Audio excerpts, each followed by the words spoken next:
In Magic the Gathering, the punt police were produced to protect the precious perspicacity of the piercing perceptions of the public from the perilous, prevalent, and pervasive punts of the punk prime.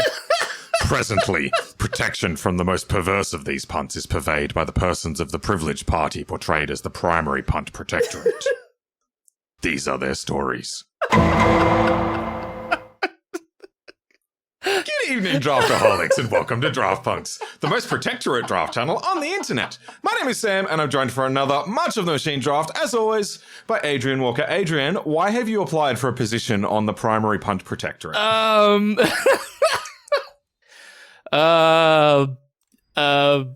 Preparing to pontificate on the ponderous preposition you have proposed for the prior part of this presentation. Okay, that's way more impressive than what I did. It took me ages to put that together. That was all off the dome. That was all. I'll take it. I'll take it. Oh, we take that then. Oh, I guess we're just the best card in the set, I guess. Easy. Do we take that? Is that about the sum of it? That, I believe, is the son of all fears, yes. Thank you, the son of it. Very good. Nice, great. So why did you do that? Like, I liked that. But what made that happen? So, because I had no idea that was going to happen. No, I told Adrian I had a fun intro planned and wouldn't tell him what it was. Let's just take some picks first. What do we take here? I like Invasion of Dominaria, but I also like Skittering Surveyor. But then again, like Skyclave Aerialist. Oh, okay. But maybe we're just supposed to push white as hard as we can, given that we've got Sunfall. It also helps us move through our deck to get to Sunfall. That's true. Or are we supposed to take this just to make sure that we can play Sunfall no matter like what color combination we end up in? I don't know. I'm going to take this, partly because I haven't actually loved the Skittering Surveyor in this format. No, it is a 3-mana 1/2. Yeah. And just like, there's dual lands and stuff. Just take better fixing. Deadly Derision. Yeah, okay. I like how acutely aware you are of the beat stick now. You're like, oh, Daddy sees a beat stick. It's so good. It is really good. I've come so far up on the beat stick now. Likewise, yeah. So the reason for the intro is I can't talk about silly stuff while I'm trying to draft. I'm gonna take weird. Yeah, weird for sure. Yeah, I like the weird, even though it is a weird thing to say, but I do like it. I mean, yeah, it's a weird card. It is. That's okay. All right. The reason that you are being propositioned by the Primary Punt Protectorate is my punts lately have been preposterous. Ooh, second weird? You can't pass this, right? I guess we've got an angle for blue-black. Well, I'd just be we're either we're either white, black, or white, blue, and we just splash the off color on this. Yeah, okay. Yeah, sure. I think that's right. Would you take the weird here? I would be very tempted to take the weird. I think the weird is really, really good. And maybe I'm wrong. Maybe Invasion of Amonkhet is just that much better. But picking a color diverse pick now seems a little early. I can buy that. It's possible I was wrong. That was probably pick of the week. But that's great. Yeah, we'll take those. Wow, that's late. Yeah, and there was a Nefara's Dispersal in that pack as well. So blue seems really open. But yeah, I'm happy to do this. Goes nicely in our control deck that we've got brewing. So why did you hit me with the preposterousness that you just did? Yeah, the punts are out of proportion. Out of proportion. They're precocious. No, I don't think they're precocious, unless that word has a meaning that I'm not familiar with. Okay, well, maybe I just don't know how that word works. Yeah, no, they're preposterous. There's an overwhelming preponderance of them. It's not good. Ooh.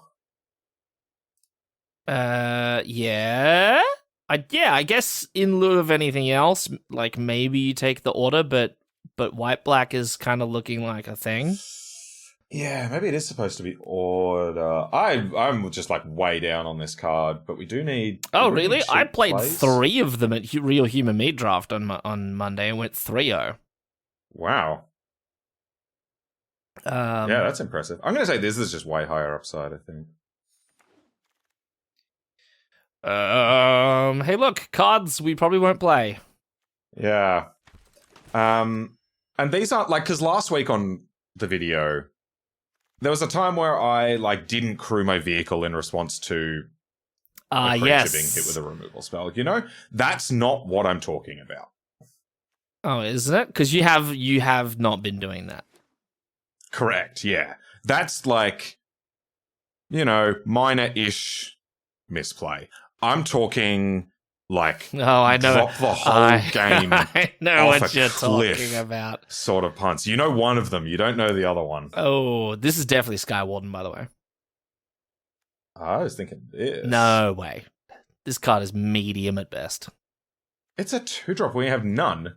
We have one. It's a removal spell. This thing is medium. That's a Windrake. It beats down Invasion of Amonkhet. Windrake hasn't been good for decades. That's the craziest thing you've ever said. When was the last time Windrake was good? Preening Champion Is not Windrake. is Windrake. It's a 3-mana 2/2.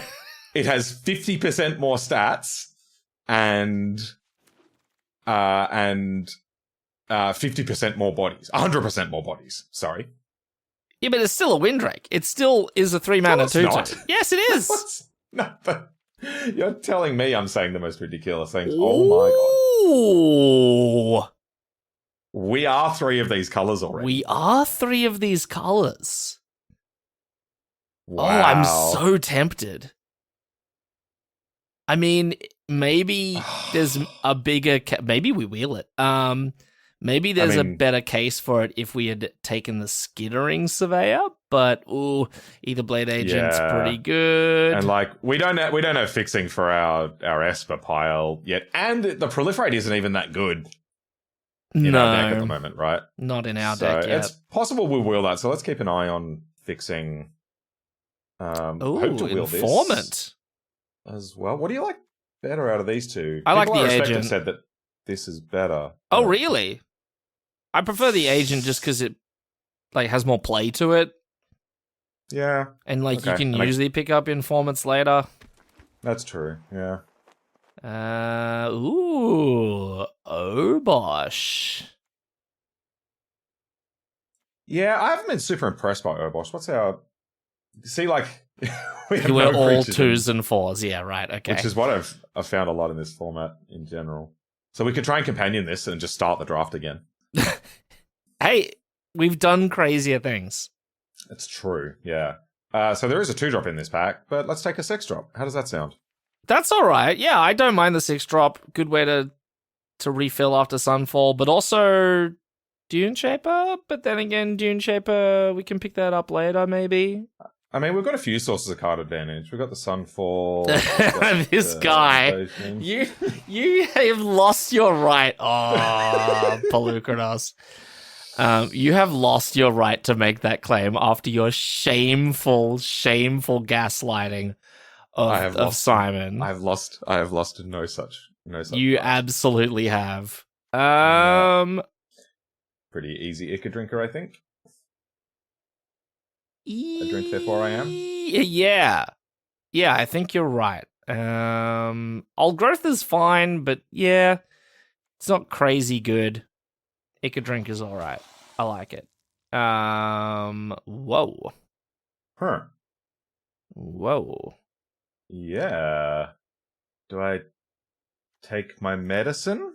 I really want another Eco Drinker, but... Oh, do you know what the real medicine is? Is Blossoming Sands for Atraxa. That's kind of cool. Scary Surveyor, that being said, can help us do Atraxa things, and so can the Flywheel Racer. Yeah, we've already got one of these. I'm pretty happy with this.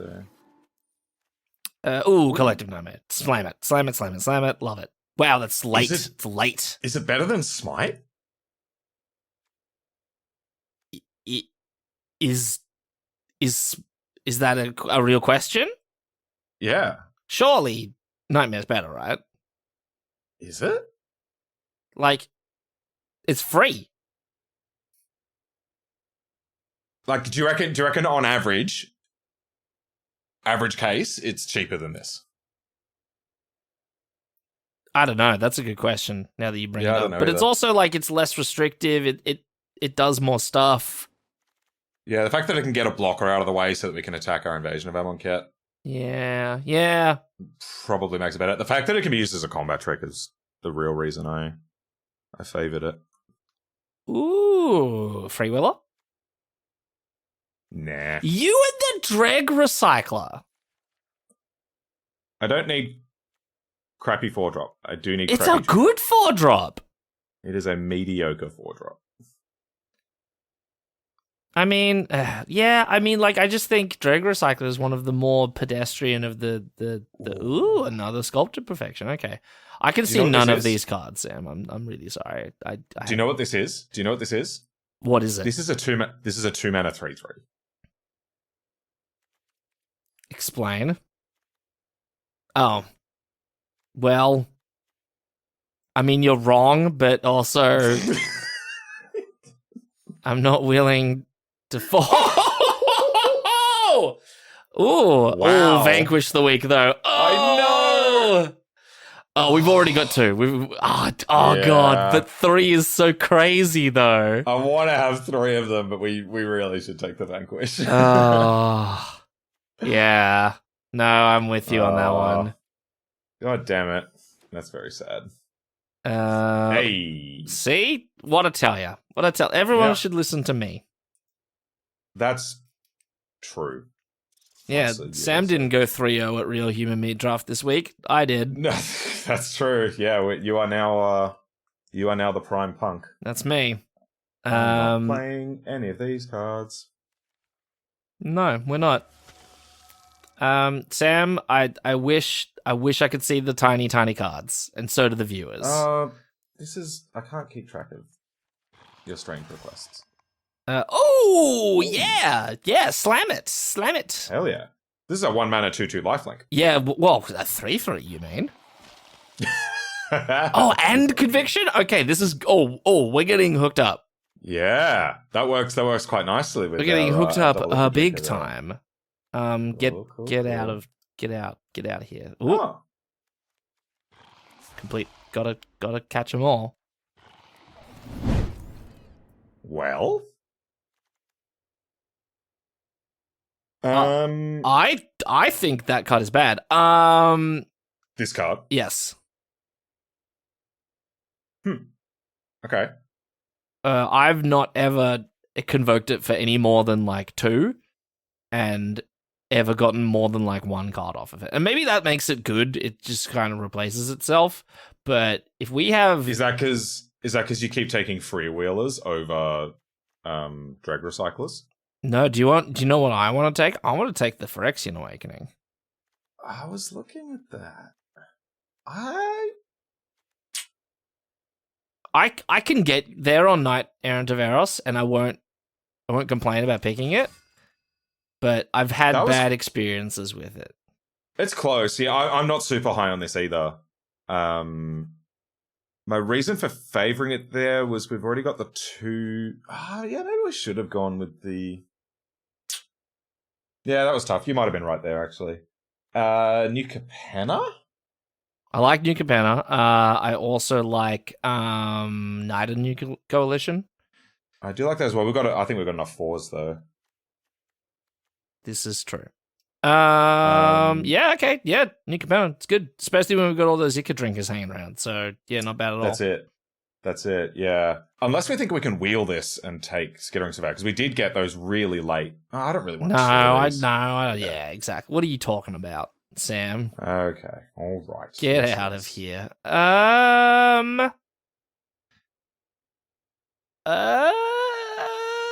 See, now I want to take the Skywarden to flip all those incubate tokens we're making. How much incubate have we got? We've got Sunfall. Because this card needs help being better. Yeah. 2 perfections. Double drag recite. Well, sorry, double Ica drinker. That might be okay. It's possible that this is the pick, but I'll take Traumatic Revelation. Oh, let's go. Nice. Maybe wheel second Ica drinker. That would be third Ica drinker. You mean? Sorry, third Ica drinker. I would love this completed Huntmaster as well. Same. But super happy about that. The Vigilance, I don't know, Vigilance feels so good in this set. I know what it is. No, you're right. Yeah, it's because, like, so much of the time you're trying to either pressure them or pressure the battles that you've played while defending the ones that are sitting on your side. Man. There are no good cards. I want to take Corrupted Conviction. Wow, look at you. Because, like, our deck gets better the more cards we see, right? Because we've just got, like, a crazy super duper bomb in it. Okay, I can buy it. And if we're just sacking Ica Drinkers to, like, get some damage in, gain some life, turn it into cards when it can't attack profitably anymore, I'm down on that. I like this new Adrian. He's a smart guy. Joke's on you, Sam. It's the same Adrian that's been here the whole time. Oh, no! I've been had. You've been had. I mean, take the Gloomfang Mauler, even though we're probably not going to play it. I'm going to complete my collection of Not Bold Hermits. Okay. People, can you get out of our colours, please? This feels like another card we won't play. Well, there's the Traumatic Revelation if you wanted it. Wow, blue is crazy open. Look at this pack. Oh my god. Yeah, I know, right? Yeah. Would we play a Battle Fan? Probably not. Would we play second Traumatic Revelation? Probably not. Oh, yeah, Ica Drinker. Get in the deck. Thoughts on this? No way. Ooh. Because they're both sack fodder. Double Corrupted Conviction does make it better. Although, the fact that I've got the 2 Sculptor Perfections does improve this quite a bit. Yeah, and the Phyrexian Awakening. And the fact that they died a Sunfall really well. Oh, that's true, actually. Yeah.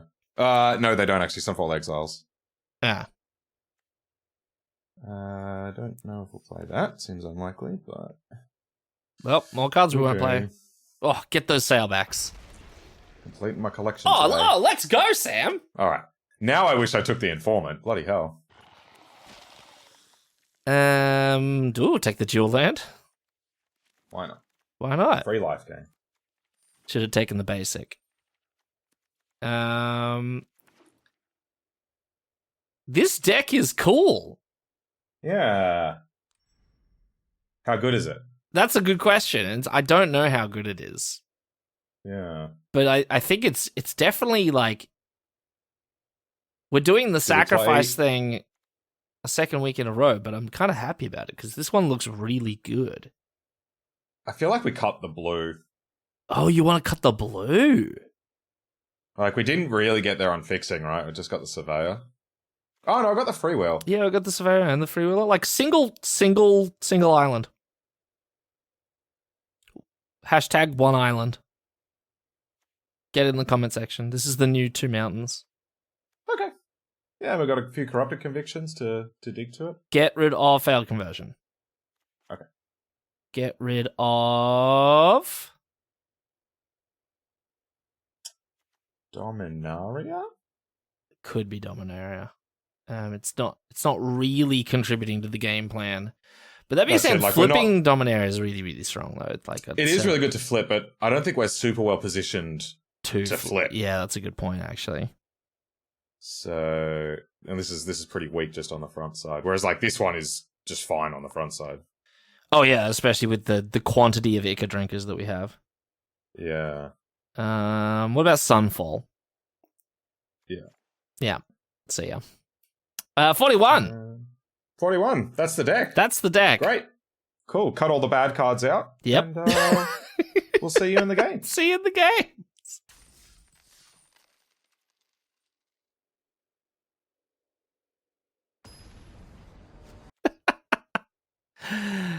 We should totally just cut it there. And then play and then go straight into game one and have people yell at us. That would be amazing. Yeah, and they don't notice until like we actually draw the Sunfall. We would lose subscribers. People would see us do that, and people would leave the video and unsubscribe because they're humorless individuals. Yeah. I could see going down an Ica Drinker or a Drag Recycler. I was thinking that as well. You and your Drag Recyclers. I'd want 2 drops, Adrian. Yeah, but just cast 2 Ica Drinkers. That's 2 drops. That's 2 1-drops. That's a 2-drop. That's card disadvantage. It's card advantage. You play 2 Ica Drinkers, you have 2 Ica Drinkers. Cards. You're a bizarre human being. Everyone agrees with me. The mana base is kind of awkward, right? Because I want 8 swamps for all these like early black plays, but I want 8 plains for the Sunfall. Well, I guess we got the Racer to help. Having to animate the Racer to play Sunfall is super awkward. Yeah, not awesome, but you'll be fine. It's a 5-drop. You'll hit that second white source. You'll be fine. Like, when is it going to look like 4 swamps and a plains? It's not going to look like that. There's a chance it looks like that, but it seems unlikely. Sounds like you don't play enough Magic. Sounds like you don't play enough Magic. That's probably true. Zingro. Okay. Let me tell you why you have been well, let's go. Let me tell you why you have been propositioned by the Primary Punt Protectorate.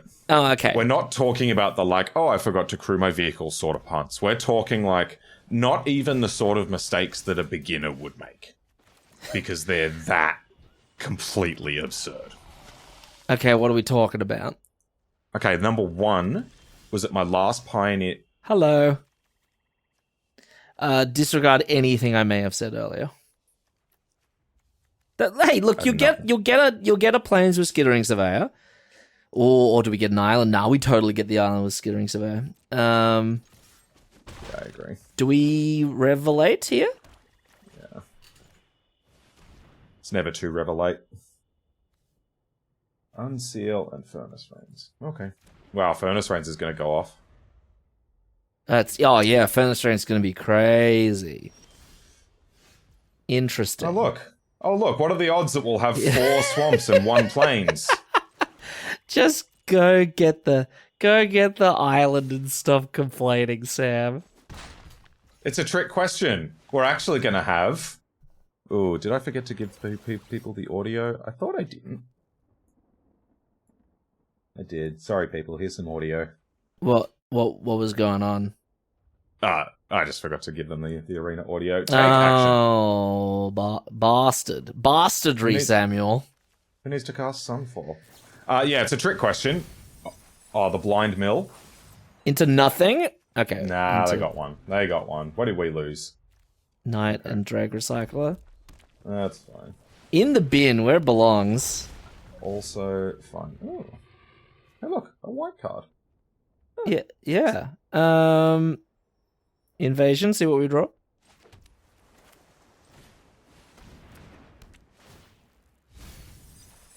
Oh, yuck. Very sad. Oh. Right. Have we milled a single plains? Yes. Just then. Oh, 2 plains. Okay. Well, cool. Look. So we've got five left in the deck. 5 left. We'll be fine. Sam. I love the draft pugs.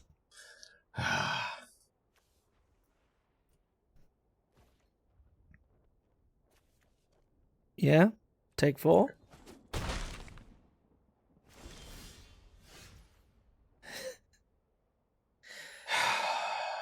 Well, hey, we've got stuff to do. We can jump with Ica Drinkers.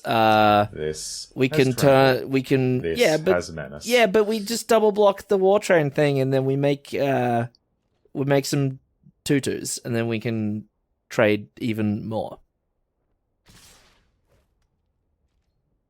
Triple block. Yes. Adrian, I'm holding you personally responsible for this situation. Um. Not because you made any decisions about the deck, but just because you were so confident about Yeah. Just because I have the Yeah. wrong opinion. Yeah. Etherblade Agent, very good. Gonna strap the stick to it. There we go. Great, I'm so glad that we sacrificed all our Ica Drinkers. Alright, what's happening next? Let's go... Can I interest you in...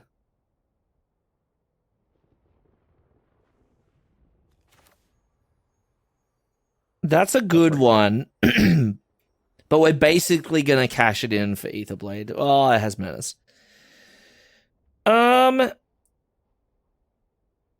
Can I interest you in a Exile... this is really choking me up. Exile Ica Drinker, Invasion of Capenna, it away to kill Etherblade Agent. Pass the turn. I don't think I care about this very much. I don't want them to draw cards. If they flip it, I'll kill it then. Okay, thoughts on Exile, Sculpt of Perfection, next turn triple flip this. Okay, now you're talking my language.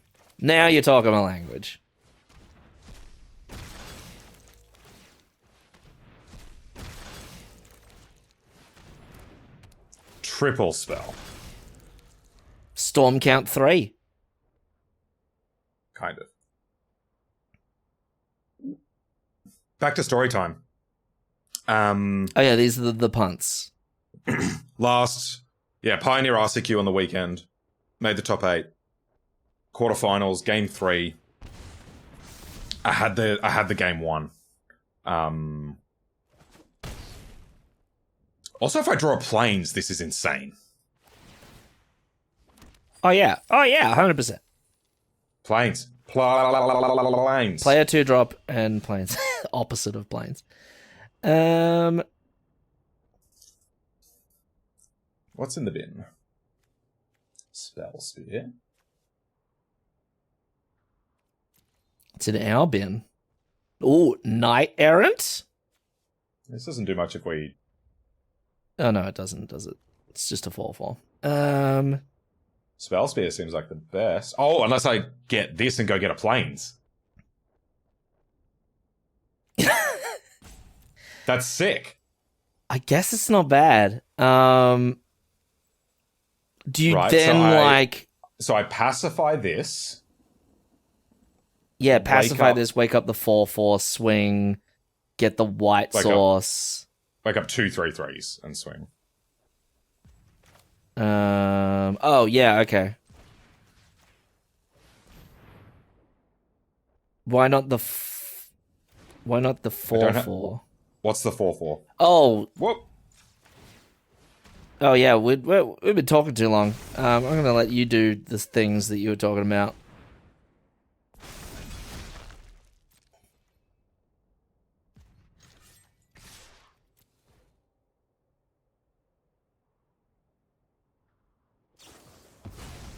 Brutal. Alright.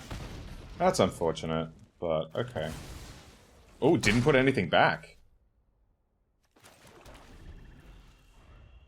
That second planes is going to be legendary, though. It is. It's true. Incubate is really good with this, because you just keep all your creatures in reserve. Oh, yeah, and then you turn their board to mush, or they're going to attack. That's very bold of them. I guess we're on 8. Yeah, and they've got a Furnace Rains in hand. This is true. So we do need to be a little cautious. Well, glad they didn't steal my guy. Yeah. And then sack it to put us to 1. Yeah. Oh no! Oh no! They can't activate abilities. Oh. That's hilarious. Cool. Great. 5, so 6, let's 7. go like this.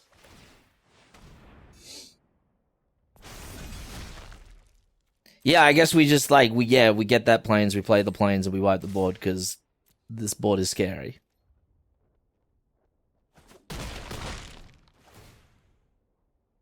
Or do we just invasion of New Capenna the 4/4? I could hit the beat stick.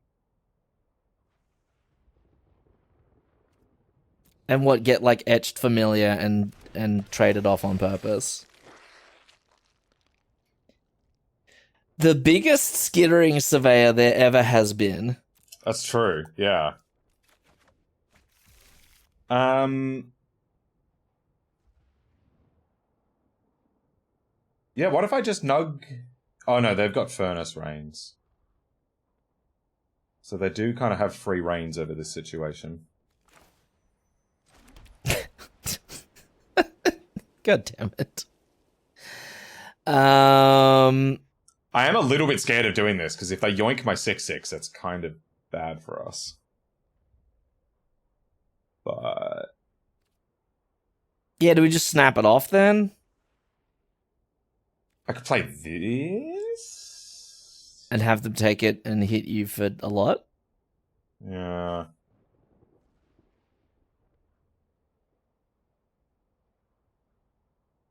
Yeah, so is the play this sack the 4/4 kill this thing?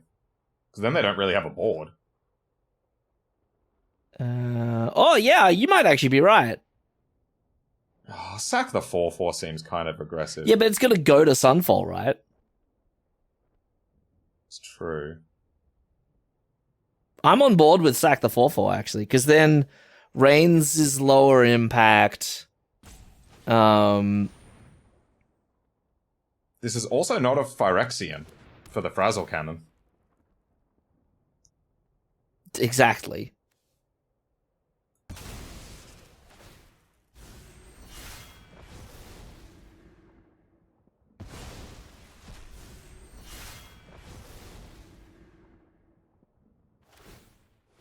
Great. Okay. Sacks cool. it. Now we don't even need the sweeper. We're just ahead on board. Yeah.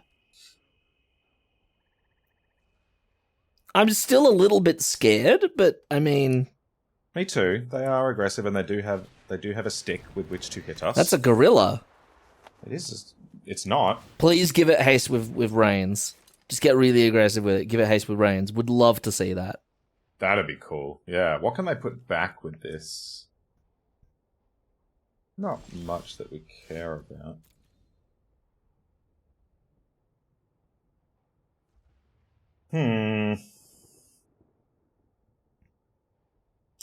Do we send both at yes, send face? Send both at battle. Send one at battle, one at face. Oh, I don't know.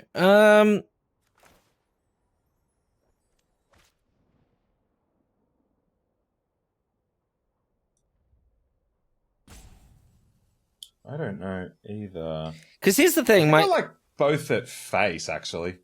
Yeah, you might have something there. And then I think they try and win by taking it and maybe... I reckon... Oh, wow. Okay. I don't think I... Well, maybe I play it. No, then I die. I go to 6, they steal it and attack. Okay, let's probably not do that, hey? Yes.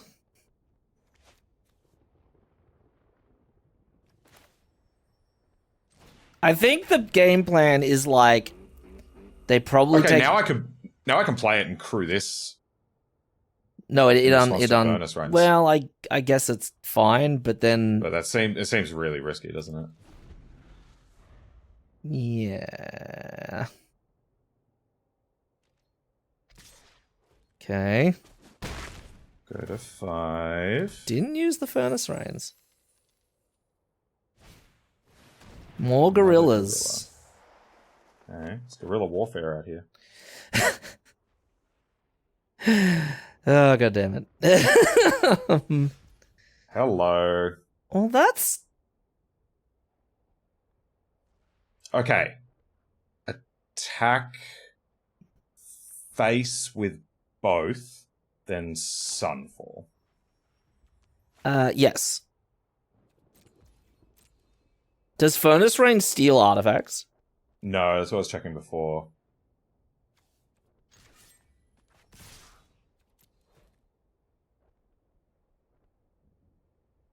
Want to give up your lethal attack? Didn't think so. Bye. You are the weakest link. That's how the saying goes, right? Yeah, counters, and they don't get the dice triggers off of the gorillas. Whoops. Correct. Yeah. Bye. This is And when now we if they get don't hit have a by creature- the double blue off the treasures. Oh, that'd be hot. And then we have the win next turn off of the incubation. Yep. If they don't drop a creature. Yep. Ooh, dropped They a creature. They dropped a few creatures, actually. They drop multiple creatures. Okay. Or what? That makes things complicated. Oh, they didn't flip it. Yeah, they didn't flip. I don't think we flip either. Why not? Because if I can't find a removal spell, they chump and then steal it and kill us. Um, And the fact they're not tapping out might mean that they've got removal for this when I crew in response. I'm just going to play it a little safer. Because if I can find, Vanquish off the top, we've got the win. yeah, okay. Now that is perfect. It is, actually, isn't it? So now we can try and win. Just start. Yeah, sorry. I'm just checking my mana situation. Also tap your I blue. guess I played this first, right? Yeah, and then just then flip, and then swing, and then pass a turn, and when they try and rains it, and they're like, haha, we're smarter than you, we sack it.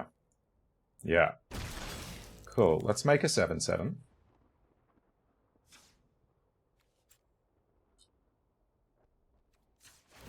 I'm watching that auto tapper.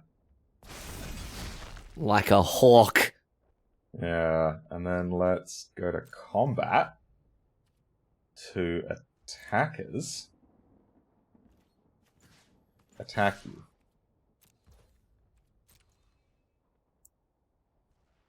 We're hovering over those treasures. Battle fan? I'm a battle fan. Mirrored and avenged. Well, no idea. I don't. I think they're just hedging on stealing our thing. Why didn't they flip it? Oh, yeah, why didn't they flip it or equip it? I don't understand. Dear opponent. See ya. No. That traumatic revelation probably won us this game. I guess. Right, because we knew that was there the whole time. Oh yeah, this is so true. Oh, there we go. Okay, I think they're gone. I think they're gone as well. Go away.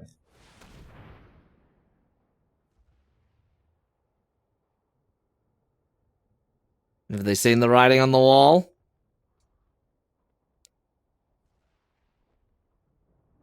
Why did someone write on the wall? Where I come from, that's called vandalism. You gotta... What do you got? Reading. Still dead. Yep. No, they're not. They got a 1. Oh yeah, they do go to 1.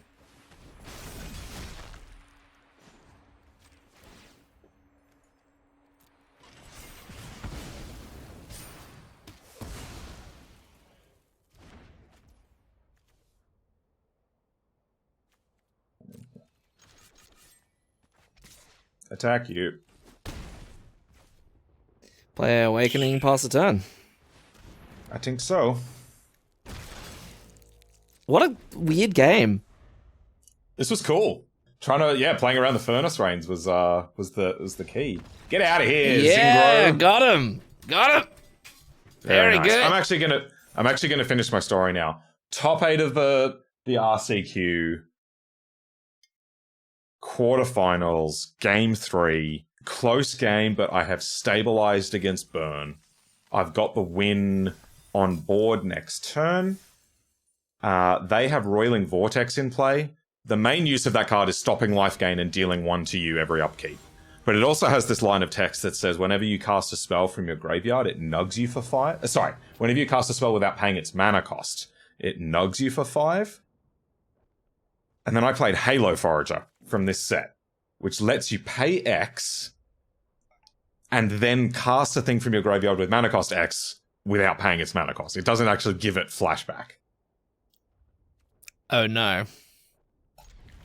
I was on 4 and I died. Yeah, you told me about that one. I just killed myself. Yeah. Omen Hawker. Alrighty. Urn of Godfire. Wow, look Storm at all these count 2. 1-drops. What do you got in there? Show us your secrets. Weird. Weird. They were going to play and flip that next turn. Not on our watch. Not on our watch. You can have your furtive analyst. It's a weird way of pronouncing that card, but I'll accept it. Oh, sorry, the furtive analyst, yeah. Natural Esper, pass the turn. The one of Island. So anyway, that was how I knocked myself out of an RCQ, was just by killing myself for no reason. Yeah. Then the next one was last night while I was doing a sneaky draft. I cast Phyrexian Gargantua while I was at 2. See, that's the kind of play where if I was here, I would have mentioned it. You needed the. You would have. Why are you playing Drag Recycler? What is wrong with you? Well, I thought that question had just been answered.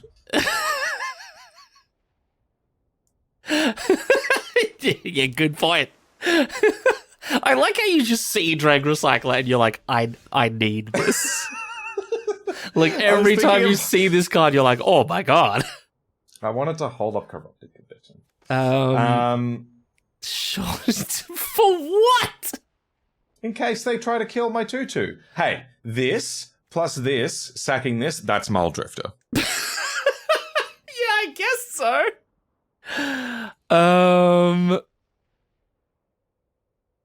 I don't know. I attack here, right? Oh yeah. I mean, maybe. Well, I don't know. Would we trade one of these for this? Yes. Probably not. I would. Really? Yeah, it takes them off of an Urn of Godfire activation.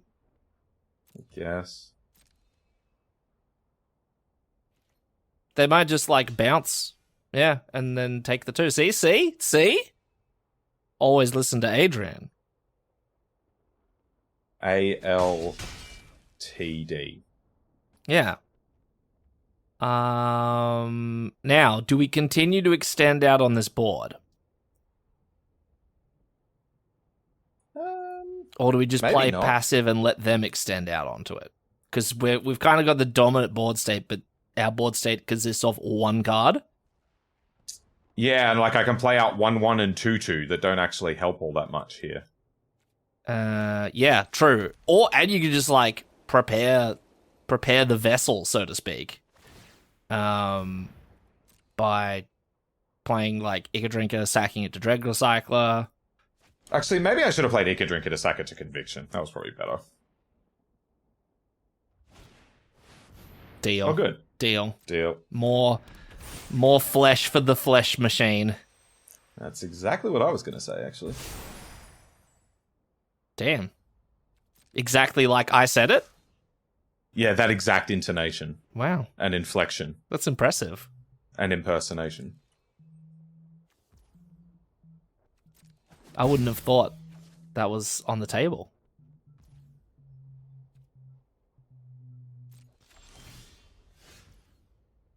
Oh, yeah.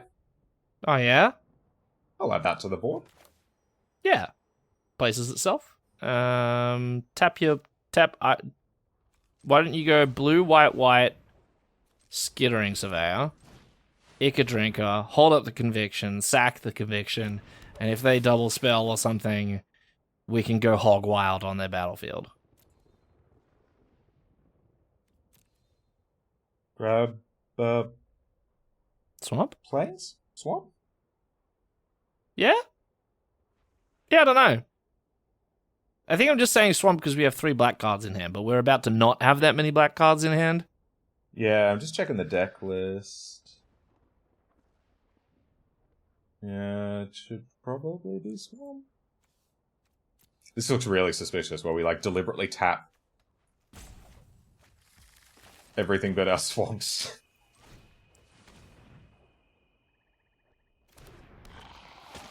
Your turn. And they're feeling really smug. They're like, oh yeah, stabilized. That's neat. See? Everyone sleeps on the Omen Hawker. Oh yeah, this card is incredible. Okay. 2 damage. I accept. Big fat beta. No. I guess we can continue to play this game. Yeah, I wonder if they're playing around the Sunfall. Or they're planning on There just is using no way they're playing around Sunfall. We are playing very suspiciously. But it's because like we're just Okay. sort of running fairly badly, right? With 3 colors, and we just, like, fixed ourselves? Invasion of New Capenna. Gargantua, bait them into using this. That's yeah, okay. Yeah, you've got me on that one. Unless they counter it, that would... I guess if they... What are the counter spells in this format? Could be... Actually, it could be Artistic Refusal. With that much mana available. Which is kind of why I like sort of small balling it. Like, Invasion, get rid of the 2/5 so we can have an attack, right? Oh, that's interesting. And then Yeah, okay, sure. Realmbreaker's Grasp, the 2/3. I mean, that's if we really want to start baiting the counter spells, but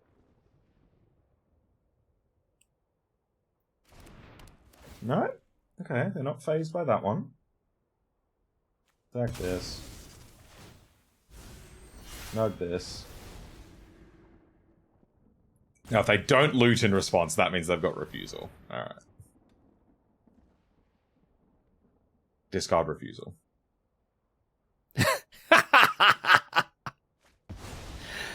it's just islands into the bin all day long. All day islands. No way, face. You reckon? Yeah, Two face. knights. Face for sure. 2 knights. Phyrexian. I guess, but I'm trying to make them answer us, and I don't think. I reckon they're way more likely to find an answer if we attack the battle than if we just put them from 19 to 15. There's no Okay. other pressure on them. Okay, you've got me. See, here it comes. Oh no, my 2/2. Got another one? Terrible shame what just happened to my 2/2. Yes, terrible. One of the shames. Drag Recycler? Why not? Why not, I say? Yeah, why not? You know, treat yourself every so often. Yeah. attacks down an invasion of New Capenna. Does. So anyway, yeah, my punts have been just like a whole new level. I've just literally killed myself with my own cards. Oh. Thank you, Jesus. Hi. Thank you, Jesus. I would like to personally thank Jesus for this one. Personally thank Jesus, yeah. Cool. Yeah. I get to Sunfall, flippy this thing, and then flippy this thing. Okay. Wow, the Omen Hawker. I guess that makes some sense. Yeah. Oh, opponent, yes. Alright, if you insist. Oh, opponent, yes. Want to see something suspicious about it? Oh, it's very good. Do you want to just... I guess we want to deny them the life gain, right? Or sack summon a Dreg Recycler first? I could. Like, do I want to do that or put an extra power on my Incubate token? Man, that's a good question. I think I like this.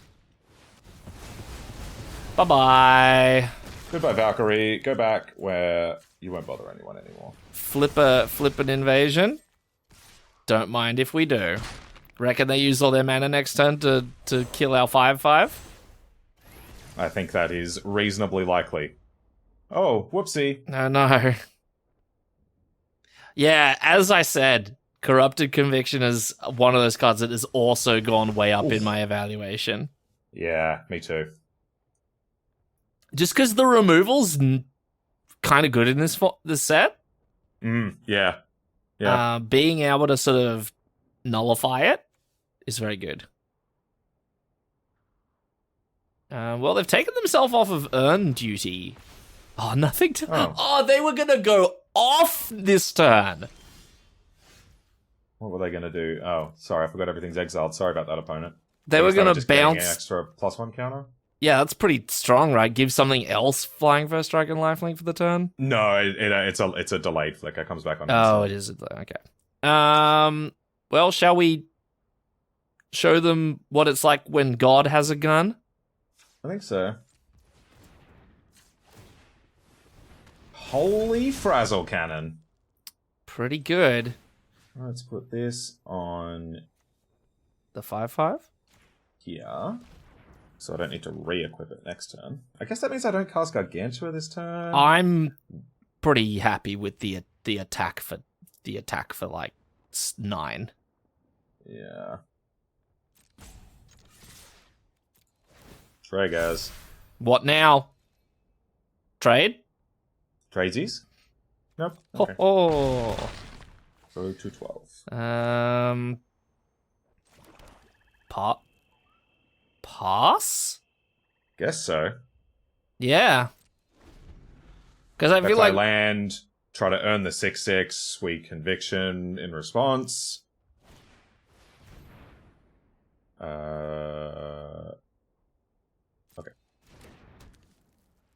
You made it bigger.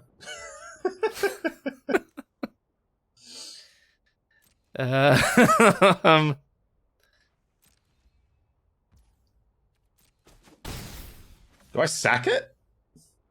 Probably. yeah, I don't know what we have that sets it free.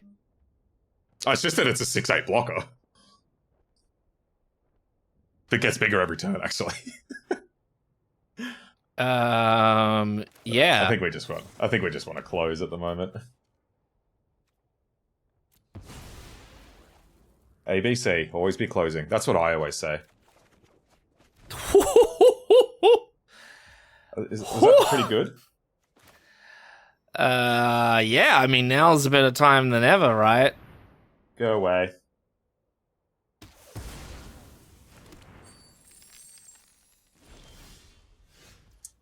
Okay, let's put this on here, and you're going to use that removal spell that you've got in hand on my 3/3. Or not. Sculpted Perfection? Nah. What does the text on the Frazzle Cannon say?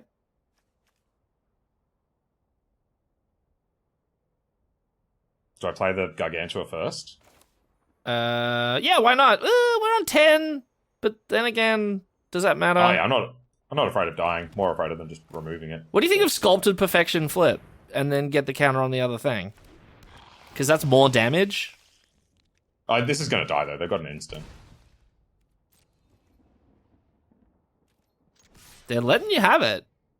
I think they just have earn triggers that they have to click through. Oh, I forgot about that. Yeah.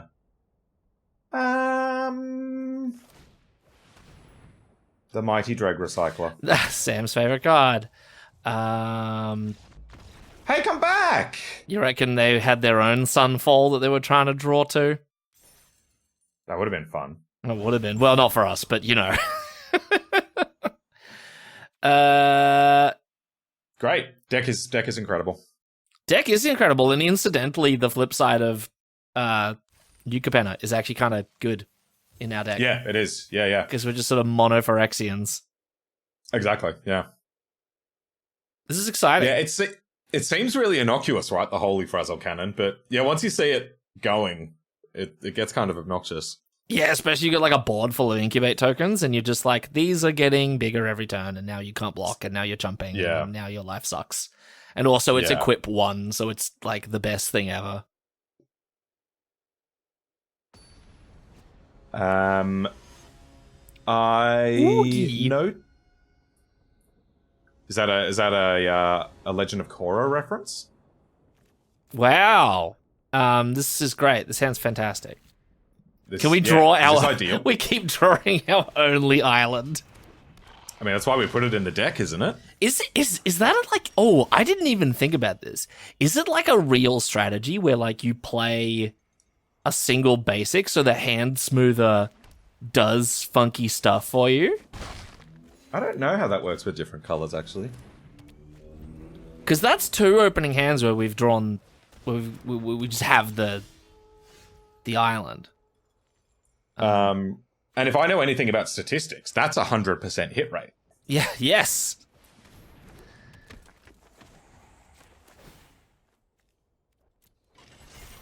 I don't know anything about statistics. Oh, okay. Well, that's good to know. Swing with it all. Bring it on. Aggressive. Guess what? There's more.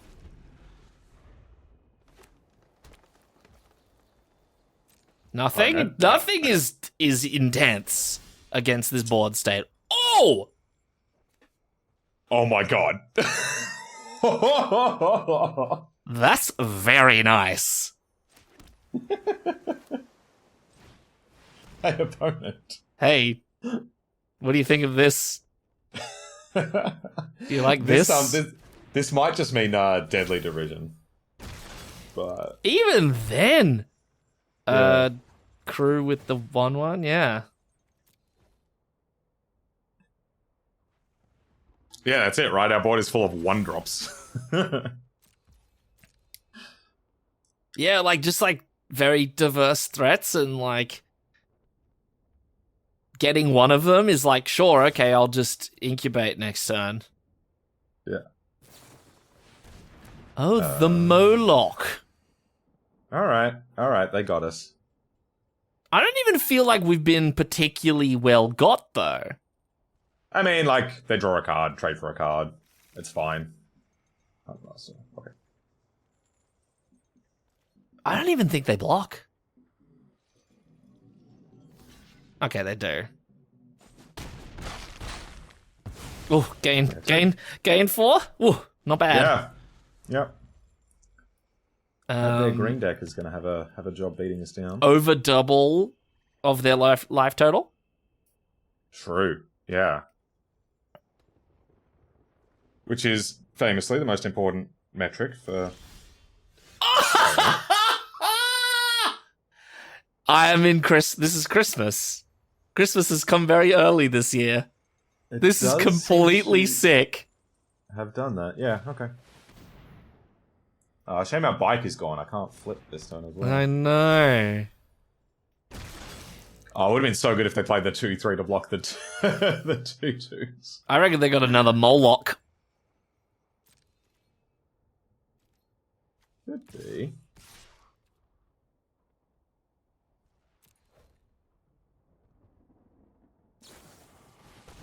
Deal. You killed my 1-drop. You got me. Deal. That's going to turn into a... That's going to turn into a 4-5-5? 4-4. Oh, I guess I got punished for not playing the land. I didn't anticipate one of these dying. All right. Oh, right. Adrian, yeah, what? the Primary Punt Protectorate is not doing its job. Okay. I'm just sort of completely overwhelmed by the high level of winning that we're doing. Just flip all the tokens and swing. What the hell? Can I flip this and swing? What will it be? A 5/5 with 5/5? Death Touch? That's Death pretty Touch? strong. Yeah. And that's a lethal attack, so they're chumping something, or at least And then trading. I can dump that out of the hand as well, so I've got 3 4/4s lined up for next turn. Yeah, it seems almost unstoppable. Oh no, 2 life. I don't know how we will ever financially recover from this. No. Wow, what a game. There is no way. Maybe. Opponent is not long for this world. Yeah, not even their own wrath does it here. They need farewell. yeah, they need constructed all-star mega wrath. Well, that was disgusting. Maybe we should have taken the third sculpted perfection over the removal spell. Yeah, god damn. Yeah, we haven't even... I mean, we did play Vanquished the week, literally for the win, but wow. That was kind of dope. And it was just 1-drops. So all of their stuff was bad and trading down, and we had so much momentum and we were gaining so much life. That was great. I love it. Yeah. Makes me want to play the 4th Ica Drinker. Maybe we should. What do we take I mean, I guess we just cut it for the... yeah, you're playing a drag recycler over an Ica Drinker, and that's not on. I mean, you're not entirely out of line there. Yeah, see? I do have 2 Corrupted Convictions and Invasion of New Capenna and 2 Sculpted Perfections. That's not Jace. That's Atraxa. That's a liar over there. Is this some illusion magic? Is that how Jace works? Yeah, good point. I like this. So, hang on. I do not follow the magic lore, like, at all. I have some friends who really read it religiously. So, what's the deal with Jace now? Is he back? Is he dead? What's his deal now? My understanding is he remained Phyrexianized, but he vanished. So my understanding, lore people, please don't yell at me. I know nothing. No, you couched that statement with as from my understanding, so you should be fine. You're in the clear. Do I sack this now? I play planes and see what they... No. I play planes pass a turn. If they don't play anything, we just keep going. Okay. If they play like something that we can't get through, I would sack it. And maybe we sack it? Okay, you're talking me into it.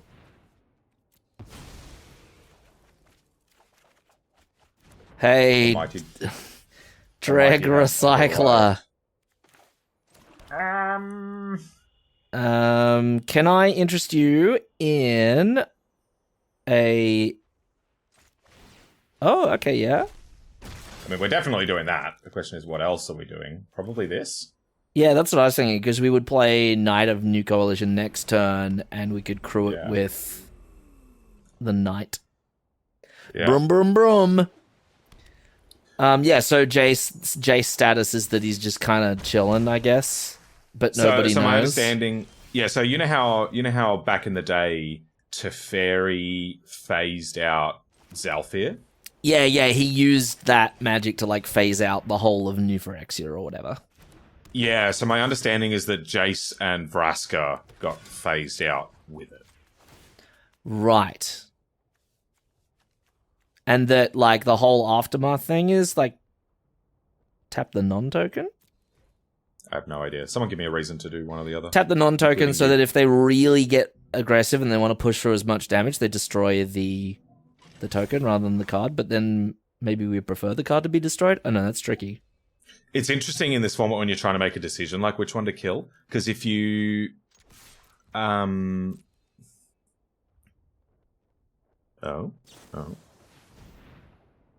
Yeah, deal. Ooh. Green.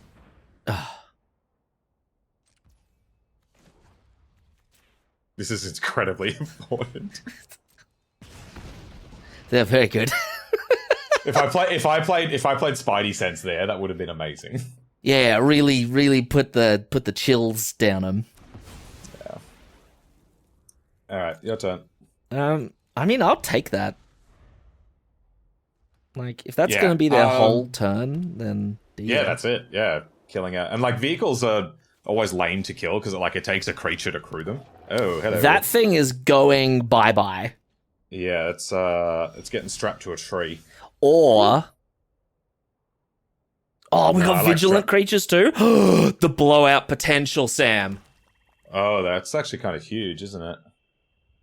Like, Okay, I'm gonna attack with both of these. you're not going to wake up? No. No, because the card I'm afraid of is Angelic Grasp. So if they don't block, then when it comes back to us, I'm going to grasp this, and if they go to protect it, I will Nightmare it. We also do have a Sunfall in hand. Don't get too crazy on it. That's the backup plan. We're going to win without it. But like, I feel like we're committing to like 2-for-1ing ourselves now. No, it'll be a 2-for-2, right? Because it's Angelic Thingo that I'm afraid of, so it'll take out that and this. I reckon we pass and we try and Collective Nightmare on their turn. Oh, in response to the flip. Yeah.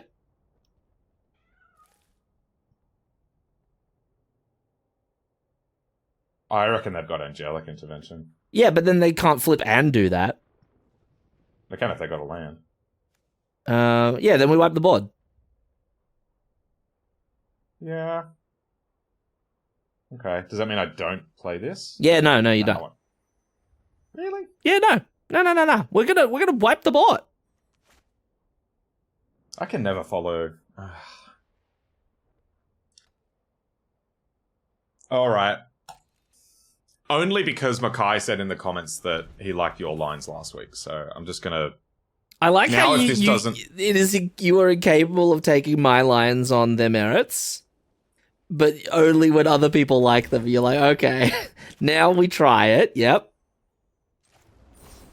And if they don't have it, then we're laughing all the way to the bank. If they have it, whoopee-doo, we'll rat the board. Cool, very good. Okay, 1 for 1. Do I get points for calling it? They still can't attack. They won't attack you. Called it. Our turn. Now you go to combat. Would you attack? Yeah, you fling it. Fling the creatures at them. I don't think they block with the 4/4. I think they block with both. You reckon? Yeah. I think they... Well, at the very least, I think they'll put the 2/1/1s in front of a 2/2, at which point I lose 3 power off my token. Okay, Wrath it. Fire it off. Kablooey. See, you would be down a drag recycler now. You would be down at least... You accuse me of gaslighting. That was not my line. See, look, now they're desperate. We're winning, Sam. Oh yeah, so this reminds me, yeah, but when you're trying to decide whether to kill the Knight of the Coalition or the token, if you kill the real one, they can bring it back from the graveyard. But if you kill the token, they can scroll shift the real one.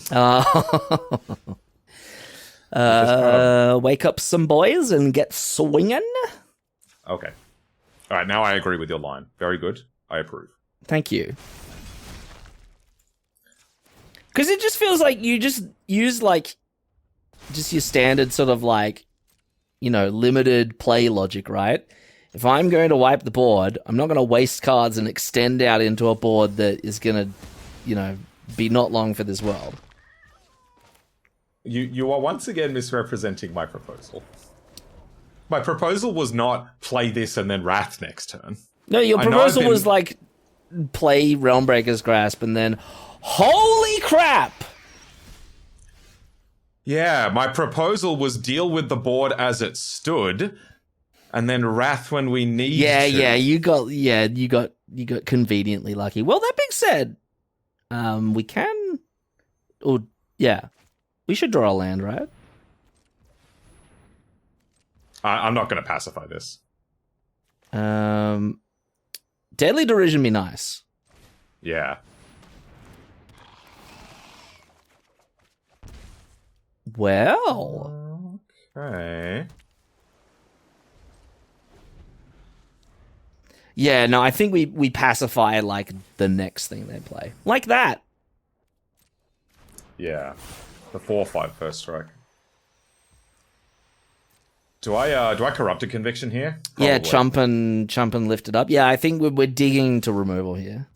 So Yeah. I think, and a 2/2 is. What else have we got?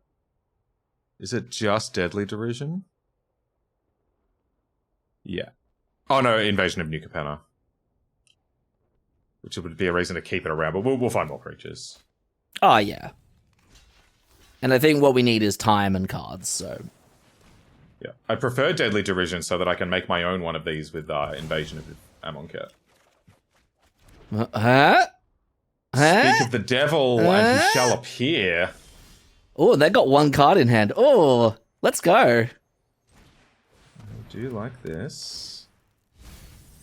Removal in hand? No, land. Hit anything better than Elishnorn Grand Cenobite? Yeah, okay. Yeah, a couple of good ones.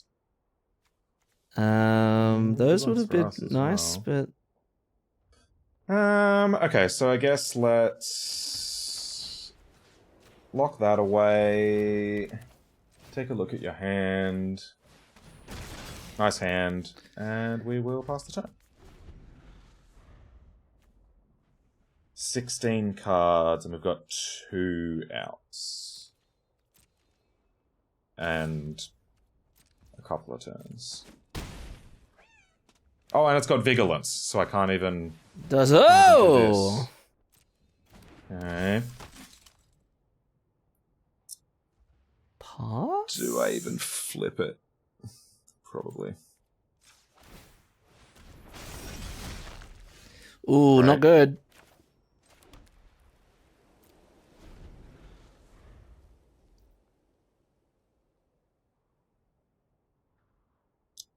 You do seem to have drawn 10 lands. Ah, happens. It happens. Chump.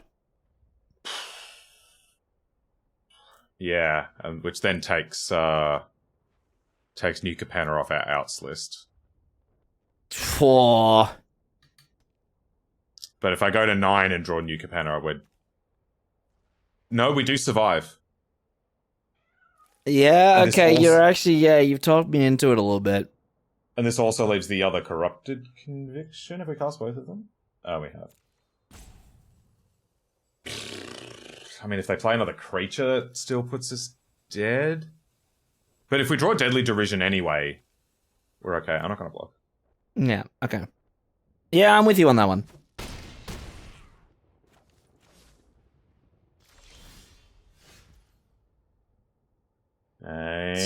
Still not dead. Nope. It's not still not dead. What? Why are we dead? We're very dead. Oh. Remember this card? Yeah. Yeah. Okay. Yeah. No, we're dead skis. Man. See, now I feel like terrible because I like really pushed the Wrath line and then they just dropped Elishnorn on us. But there is no way you play around like 7 drops, right? Like, No, you're right. Like in March of the Machine, you should not play like your opponent has bombs in their deck. That's no. But they'd already committed so much to the board. Like, we got our super duper, like, N for 1. They flipped the thing. Yeah, I don't know. Yeah, I feel like, I mean, get in the comments. Like, should we have waited? Like, so I guess to make fewer jokes about that, one of the ways that I like to play a Wrath is you just play a normal game, and if you start winning, great, win the game. If things go badly for you, you've just got like a get out of jail free card. yeah, I guess, yeah, the way I like to play it is to like play conservatively, let them extend out onto the board, and then Wrath. Which we didn't even do that much there, right? Like, we killed 3 of theirs and 2 of ours. Well, we only extended 1 card out on the board. I mean, yeah, in terms of cards, that's true. And we were ahead on cards. And continuing to not make jokes about it, I am blaming you for that, but I'm also blaming Mackay. It was his comment that made me do that. Hello. So, hello, Sunfall. There you go, Mackay. Don't compliment Adrian again. That's what you get. Great. Hey, look at this Sunfall that we drew with all these planes. Do you want to put more planes in the deck? Maybe.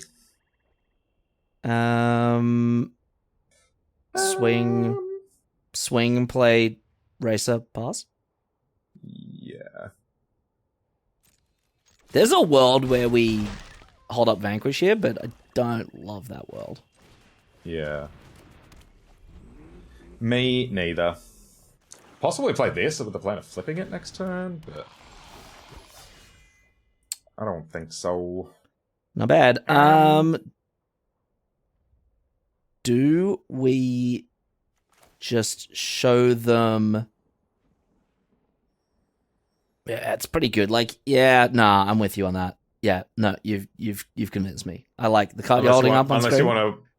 Unless you want to wait for them to try to equip, but I like damage. Yeah. No, you don't. You do not like damage. You like cards. Let's get this straight. I am famously the draft punk that most likes reducing the opponent's life total. The people know how much you lie, and people are taking note, and you will not do very well with this. You'll interview next pros, the next pro, and it'll be like, aren't you that guy who like lies to his hilarious? But then they can't sack it. Oh, they just want the treasure? Sack it with the mana that they got conviction. Alright, okay. I mean, like, they spent 2 cards to draw 2 cards, kill one of our things, make a treasure. I suppose that's alright. Ether Blade Agent, cool. Crew the thing. Yep.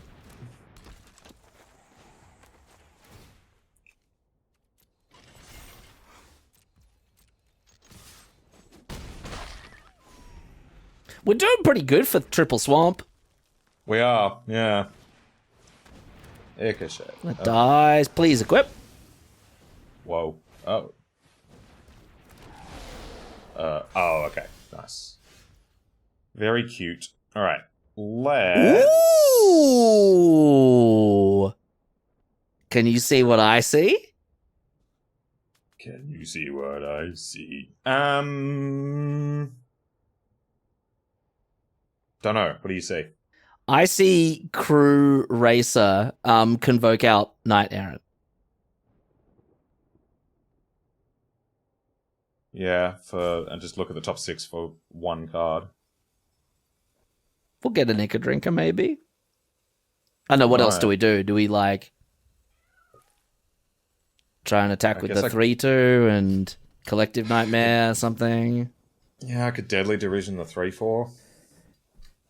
It's not bad, I guess. And it gives us a treasure. That's compelling. Oh, yeah, that's true, actually.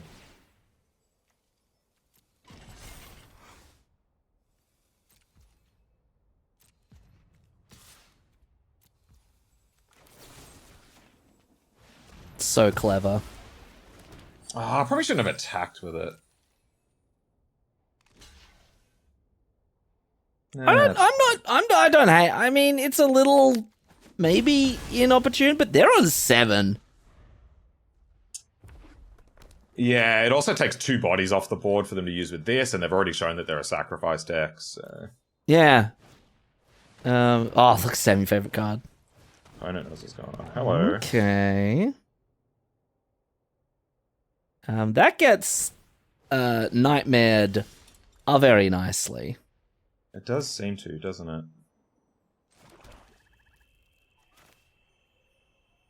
So I could just play a 4/4 and then still have Nightmare up. God. No, hang on. That's really stupid. Hang on. Let me do this. All right, let's go like this. Play with this, and this, and this. And now I still have Nightmare up. Yeah, and do we do it now? I kind of want to do it now. Amazing. I was going to wait for them to flip. Oh, nice. Disguise the removal spell. Yeah.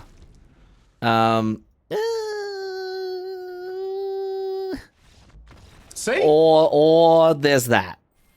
Just win with with Thingy and Sunfall in our hand. Yeah, in our mono black deck.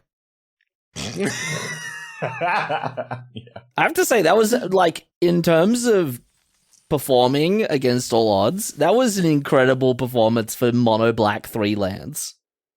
You're right. Yeah, you are right. That was pretty sick. As much as you like to defame me by claiming that I am obsessed with Drag Recycler, it's the other cycler that I'm a real big fan of. The land cycler? No, the motorcycler. Oh, the motorcycler. Oh, wow. That's a Lemony Snicket quote. That's great. Oh, is it? Do you know the context? Yeah, I like it. That's cool. In a series of unfortunate events, I would ship this. But I can understand. Now we're talking. This is bussin'. Throw away a swamp. Yeah. In a series of unfortunate events, like the motto of sort of like the secret society, who sort of like have lots of libraries and stuff, is the world is quiet here. Ah, cool. Did you never read those books? No, I never did. Should I have? Should I now? If you are down to read them, I think it was a Netflix or a HBO Max series that they made out of the books was actually quite good. Oh, okay. Because you may remember circa 2005 or 2006, they did a movie. Was this with... Did it have Johnny Depp? No, it had Jim Carrey in it. Oh, Jim Carrey. That's what I'm thinking of. And it was not very good.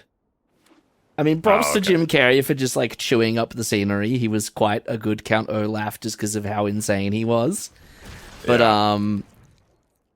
wasn't very faithful to the books, and they tried to cram 3 books into one movie, and it wasn't the best. Snaps it off. But yeah, Series of Unfortunate Events, can't recommend it enough. I love it. Well, hey Sam, should we be running more swamps? Maybe we could put like 2 or 3 more in. Yeah. Do I grasp the 3/3?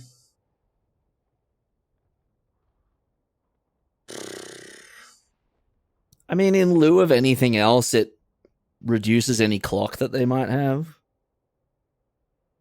It's more that I just want them to sink the mana in before I do it. I'm gonna pass. Yeah, so I know very little about it aside from the fact that just nothing good happens. Is that like a reasonable summary? There are no good endings in this book.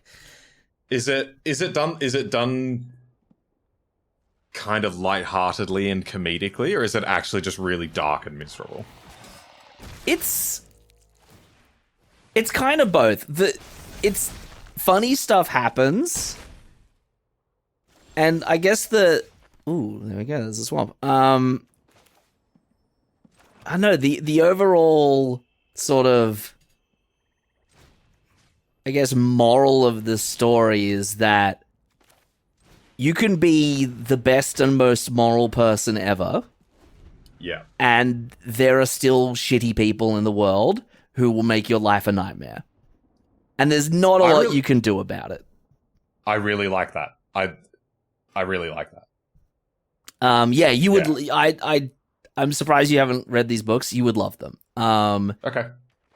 They're very grounded. They've got this sort of like, they're very high-minded in terms of like the ideals of the good characters in the book are like all like, you know, being intelligent and being inventive and getting yourself out of tight situations with sort of like your wits, and they do it a lot. That's like one of the things that happens. That's one of the through lines of the book is like, how are they going to get out of situation X, Y, or Z? And then the way they do it is always really clever and interesting. Okay, cool. So no Deus Ex Machina-ing. No, not really. Okay. Maybe there's a little bit near the end, but it's very cleverly written. Lemony Snicket is almost a genius, and he breaks the fourth wall constantly. Is Lemony Snicket a he? Yeah. Okay. Rona's stupidly good, right? Should we be very afraid? Yeah.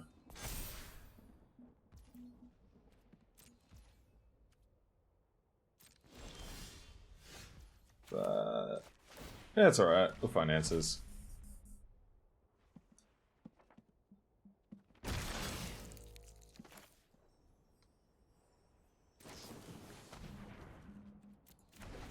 Guess I have to flip it first. Oh yeah, it does it's not strictly better village rights, unfortunately. Because then you bet I'm playing that in hardened scales in modern. Yeah, that's fair. Just transform this, or do you want to do the flip sack? So what does Rona do on the flip side? Rona's just like a Phyrexian obliterator, right? Yeah. Oh god, it's so good. It is. As long as you don't block it, it's fine though. Yeah. I could see flipping. I like mana efficiency. Let's do this. And do we attack or do we just pass? Trade this for this. Yes, I mean, yeah, it does seem lame, doesn't it? That's probably why they kept the 3/3 back, right? I mean, maybe just hope to draw removal, and they flip Rona, they attack with Rona. How much does it cost to flip Rona? That's why they left it back. 5? Yeah, 5. So they can't flip Rona. Now they can flip Rona. And they do flip Rona. Cool. Okay, that does eat up a whole turn. Oh, it's a 6/6? Nice. Okay. Guess we're taking 6. Or do we let them have a go at our hand full of land, corrupted conviction? Because it's one random card, right? Or is it that many?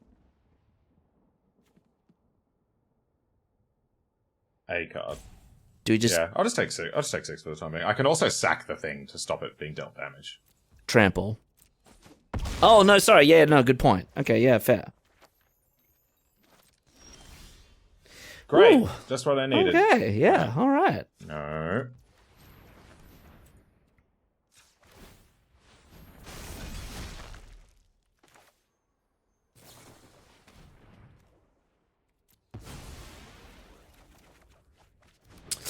Is that good? I can't tell.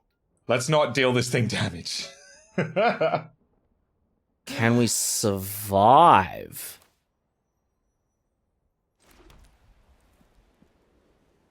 I think you might have to play the Surveyor. Yeah, I think that's fine.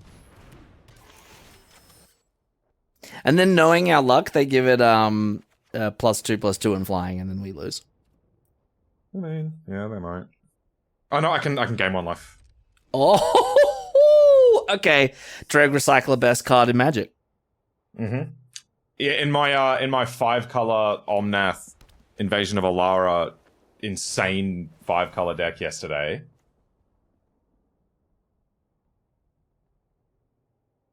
Okay, can they activate that? Yeah, they can. Okay. I do like that they're tapping out right now. Yeah. I really hope they attack the battle.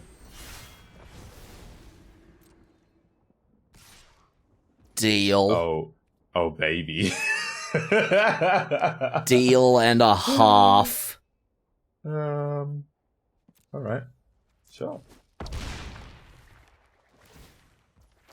Okay. I allow it.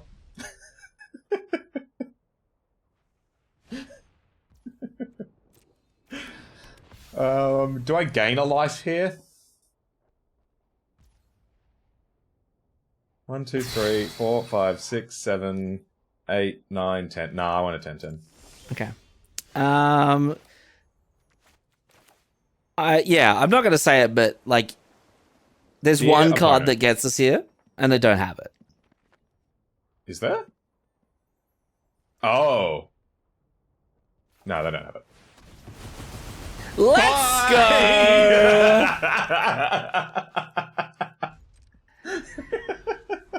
This card is so stupid. It's so stupid. And on the flood out of the century as well. Oh my god. They were so far ahead. You can have a 2/2. Oh, okay, that's fine. okay. Oh, draw a card. Very good. Yes, very nice. I like that they're not holding it cut short. I'm gonna make a 10-10. Yeah, I agree. I concur. Oh, hi. That's not bad. It's an 11-11.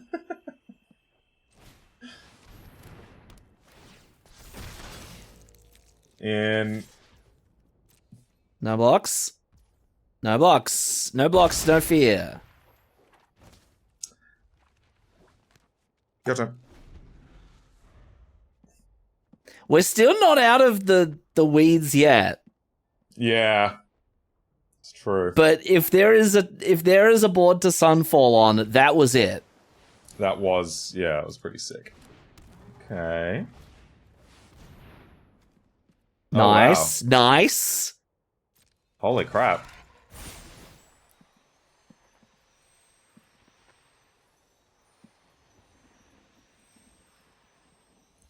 Yeah, we take 6 down to 2. Can't kill them on the crackback, and then they've got a lethal flyer. And they draw a card. Holy crap, are we going to lose after that Sunfall? Yeah, I mean, I said we weren't out of the weeds yet. Yeah. Oh, and it's got Vigilance? That's annoying. Oh, just dead? Just dead? Just like that. Well, they had all the gas. What the hell? That's unreal. Wow. Wow. That was the most savage wrath I've seen in a long time, and we just lost 2 turns later. Yeah. I mean, like... Wow. If I'd gained that 1 life with the Drag Recycler, we would have lived another turn. You know what, Sam? Mm. I'll blame you for that one. There you go. There Yeah, you go. How about that? Yeah. All right, I'll wear that one. That Can we being play said, Makai again? we could try. I don't mind that. All right, that's the video, everyone. Sorry we didn't trophy with the Sunfall. We've done that once. We're not allowed to do it again. How many times do you reckon we'll do that over the life of the channel? Oh, that's a really good question. I think that being said, like once bitten, twice afraid. So there's a chance we never do it again because of the fear. We won't do it in the next... Why didn't we add any more swamps like I told you to, Adrian? I told you to add more swamps, please. Pretty sure I told you to add Snaps it off, though, is bold. I've got black hair. How do you crew it, though? I'll draw... Phyrexian Awakening.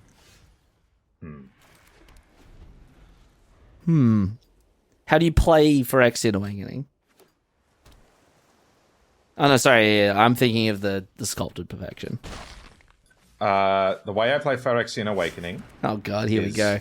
Here we go. Oh, no, Sam. Before anything else, I choose targets, but there are no targets for that one, so that's not necessary. Then I pay costs in any order that I choose. I would choose to tap 3 planes to pay that cost. At that point, the cost is paid, and the card is considered cast, and it enters the stack. And then priority is passed. That's how I would cast Phyrexian. Okay, Sam, you do realize we have 7 blank cards in our hand? And we're dead next turn in the air. It's alright, we're going to draw land Sunfall. Now we have 8 dead cards in our hand.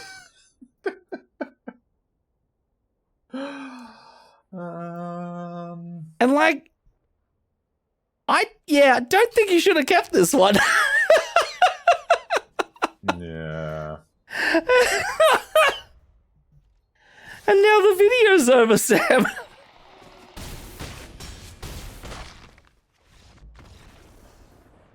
At least I got to tell a fun how to cast spells joke. And you know what, Sam? That's all that matters.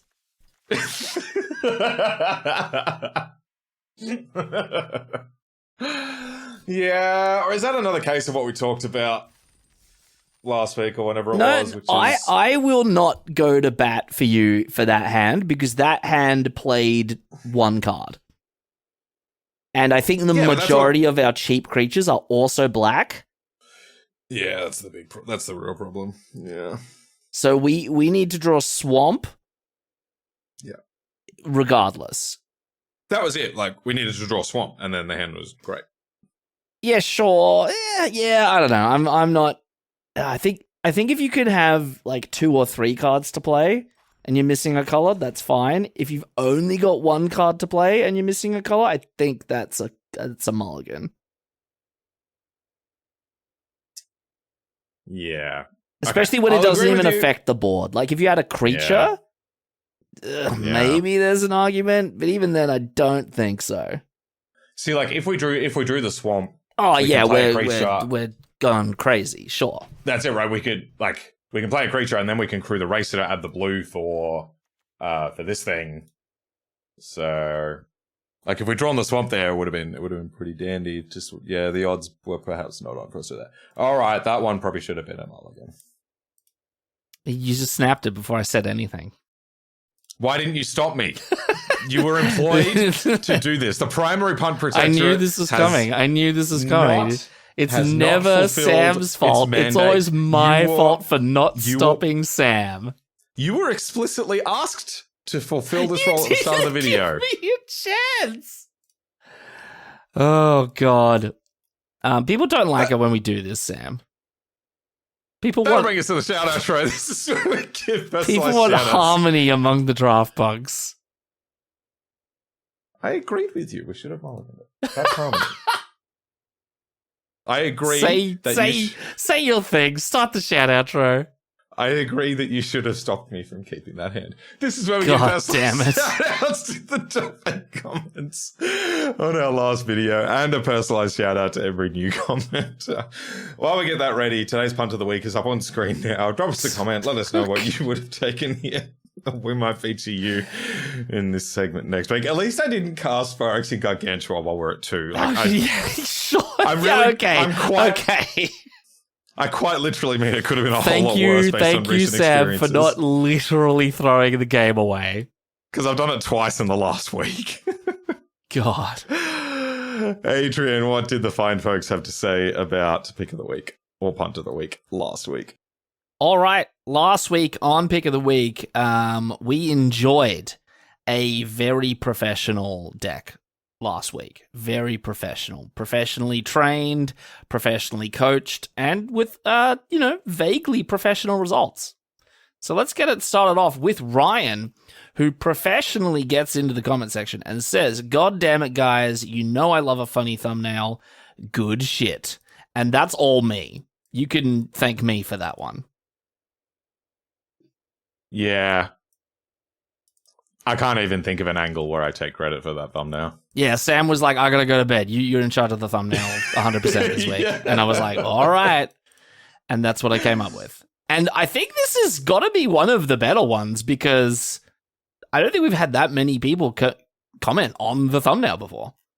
We very rarely get comments on the thumbnail. And yeah, that was a good one. I like it. Hell yeah. So I will take that. I will take all the credit. Thank you, Ryan, as always.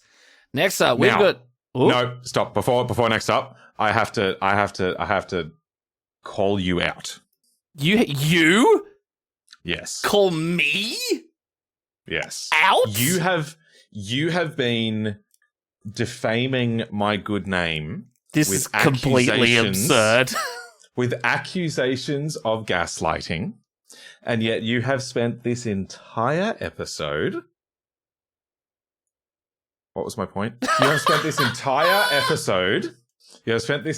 episode claiming that I just blame you for everything and never take any of the blame myself. My friend, the whole shtick for the intro and the running theme throughout the episode was I'm so bad and make such stupid punts that we have to make Law and Order SVU style graphics at the start of the video to address how terrible I am. What does that have to do with what we're talking about? It means that when you go to urbandictionary.com .samuel.punt / gaslighting. Oh, okay, yeah. Is what you find in there. I feel like you're doing a double reverse backflip into gaslighting yourself now. Because if there's anyone who's been gaslit, it's been me by you about your opinions about Tarkin Dune Shaper. This is now just pure paranoia talking. Keep going through the shout-out. We're just talking about how good I am at thumbnails. And that doesn't speak badly about you, Sam. It's just that I'm good at thumbnails. No. Sorry, this is not to take away from your thumbnail. That was fantastic. I just needed to insert that between comments so I wasn't disrupting somebody's comment reaction, which would be incredibly rude and not something I ever do. Good to hear. Next up, we got David Cobb. David Cobb says, "Do enjoy the throwback legends in the set, although I am sad that they did not make a Toski Phyrexian. They also missed... Cool. Yeah, I want a Phyrexian squirrel. Are you kidding me? Phyrexian squirrel in the Maro type line spoiler at the beginning of the set? Unbelievable. Yeah, that's pretty cool. I'll never forget the Maro spoiler for Ikoria and seeing Demon Kraken and losing my mind. That's true. That's pretty cool. Yeah. And that ended up being Gyruda. So I guess the hype was met. Yeah, card was really good. Yeah, there are no Phyrexian squirrels. Terrible. That is terrible. They also missed the opportunity to step up the legends from the Legends set. That's a good point, but didn't a bunch of the legends from from Legends proper see a couple of reprints in Dominaria Remastered, if I'm wrong? You're usually wrong. Sorry, I had to go for it. This is unbelievable. You said it. Yeah, maybe. So I know that they did the 5 Elder Dragons in M19, where they did Arcades and what are the rest of them called? Chromium and Nicol Bolas and all those. But yeah, I think you might be right that they did a bunch in one of the Commander sets. Do you know what any of them were? I could be completely wrong, but I think in either a recent Commander set or in Dominaria Remastered, they reprinted all of the OG Elder Dragons. Elder Dragons or Legends from Legends?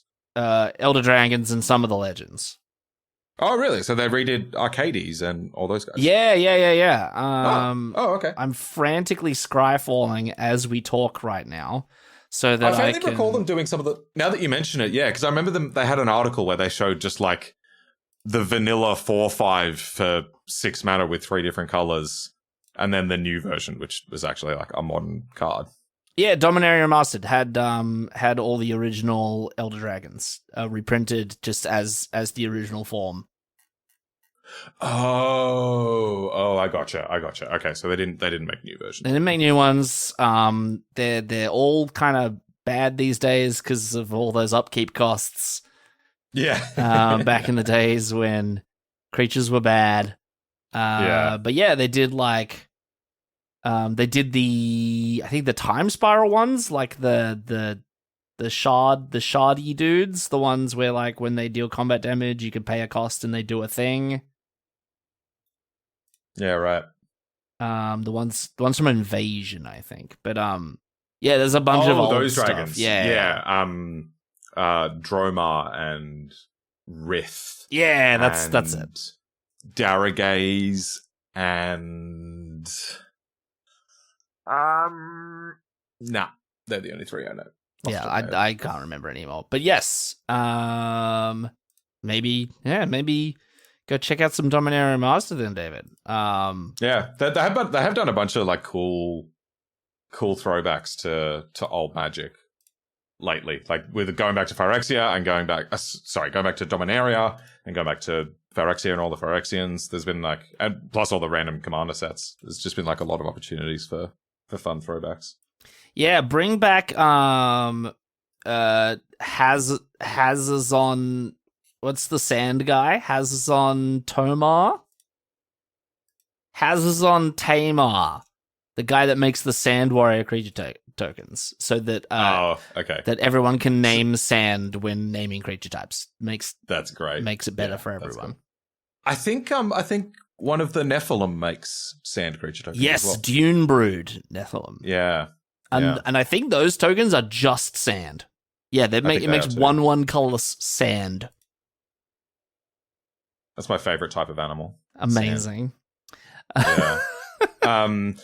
Just because you mentioned it, the only one of Maro's teasers that I really clearly remember was not too long after Worldwake, which had Jace the Mind Sculptor. And for those that weren't around at the time, Jace the Mind Sculptor blew up Standard. It was just the most ridiculous card in Standard. And it hit north of $100, which at the time was outrageous for a Standard card. Oh, yeah. Like, now that would be ridiculous, but go back, 16 years, something like that?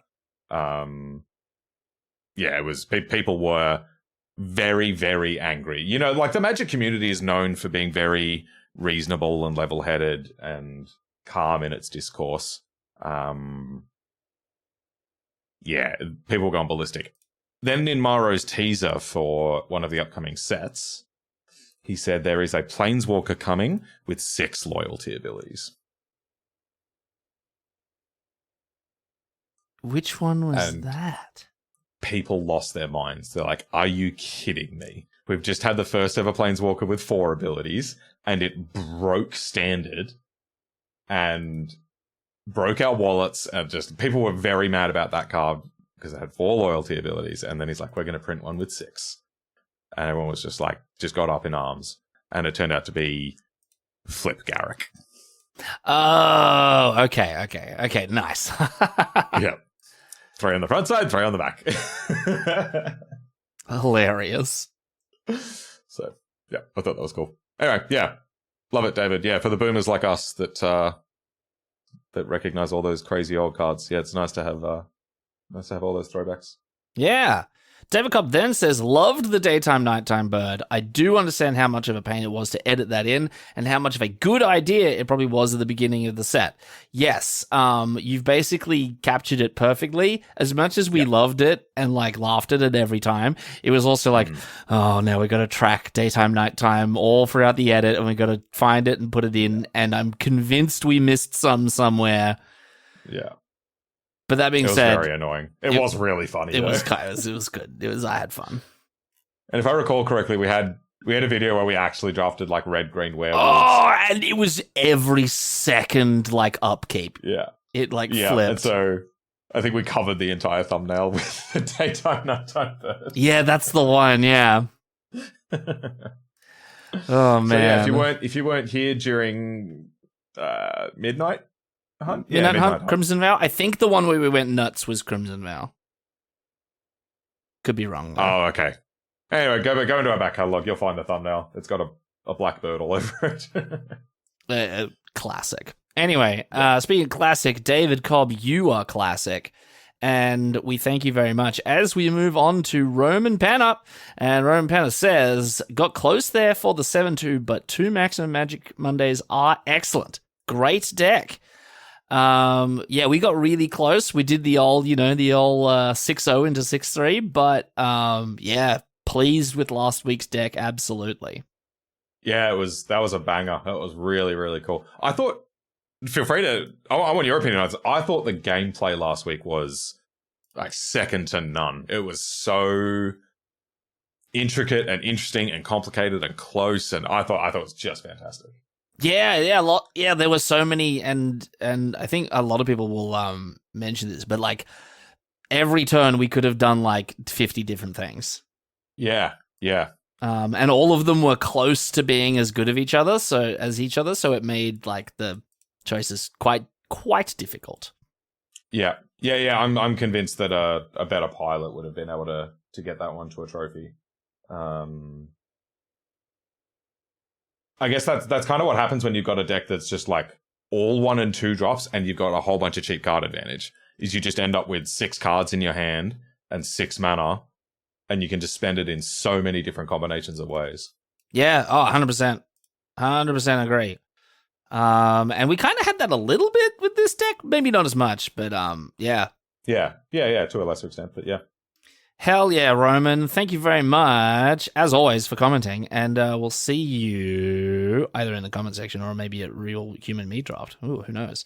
Thank you. Next up, we've got Lee Walmer. Lee Walmer says, thank you, Adrian, for speaking for those of us who were fragrantly gaslit in that video, pretending he doesn't go for every Dirtle card in this and every format. He even mispronounced L bread. The L is silent. That's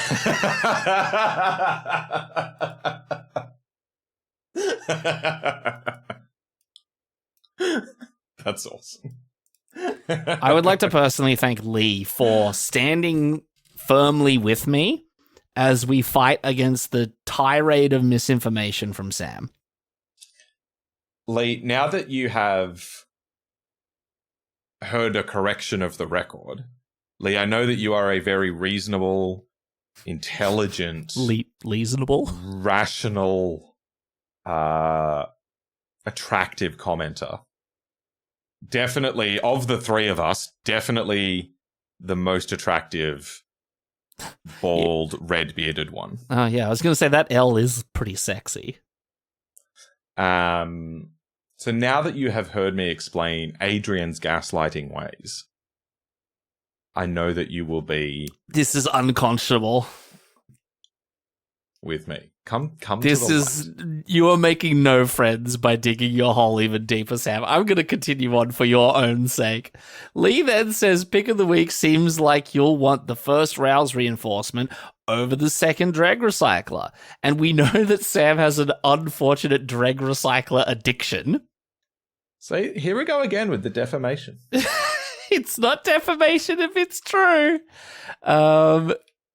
And look, it's. I'm here to help you, Sam. I'm here to help you get over your Drag Recycler addiction, okay? Mediocre 2-drops.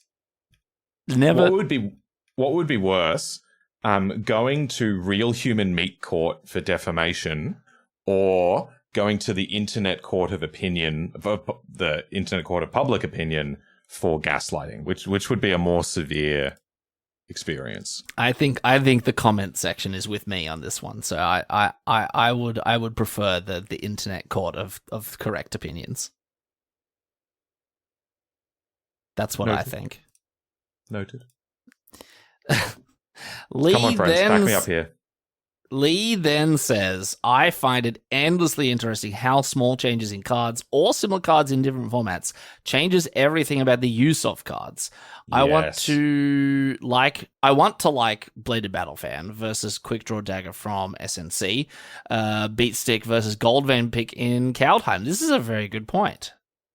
Yeah, I love that. Why didn't we put Lee at the top? We should put Lee at the top. Me too. Really good example from this set is... Do we have a copy in here? No, the 2/2 lifelink for 2. Because the last 3 times we've had that card, it has been a top 3 white common. Last 3 times. So we've all just learned, okay, the 2-mana 2/2 lifelink is good. It's just always good. Don't undervalue it. It just always turns out to be great. This format, it's useless. It's irrelevant. Yeah. It kind of hurts. I'm so used to the 2-mana 2/2 lifelink being like, hell yeah. Because, like, Wizards wouldn't just let you have a 2-mana 2/2 lifelink. Like, if you wanted a 2-mana 2-power lifelink, it had to be Child of Night, or it had to have a downside, or it had to do something bad. But then we got it in, like, AFR or whatever, and it was sick. Yeah. Yep. Exactly. Yeah. But this is just not the format for it. Yeah. That's it. It's slow and grindy and much more about card advantage. And the fact that people are attacking battles means life is just not the most important resource. No, yeah, it's not. You're not racing as much as you often would be. Yeah. 100%. And there's not that many like equipment or things to chuck on it to really take advantage of the lifelink. So yeah, it's just like not the format for it. But yeah, the other thing I find really interesting about what you said is that, yeah, like small changes in cards, right? Because I find that really interesting at preview time where you take like a card that's similar to a thing you've seen it before, but with a small tweak. And you've got to try to figure out, okay, does that small tweak like make a massive difference?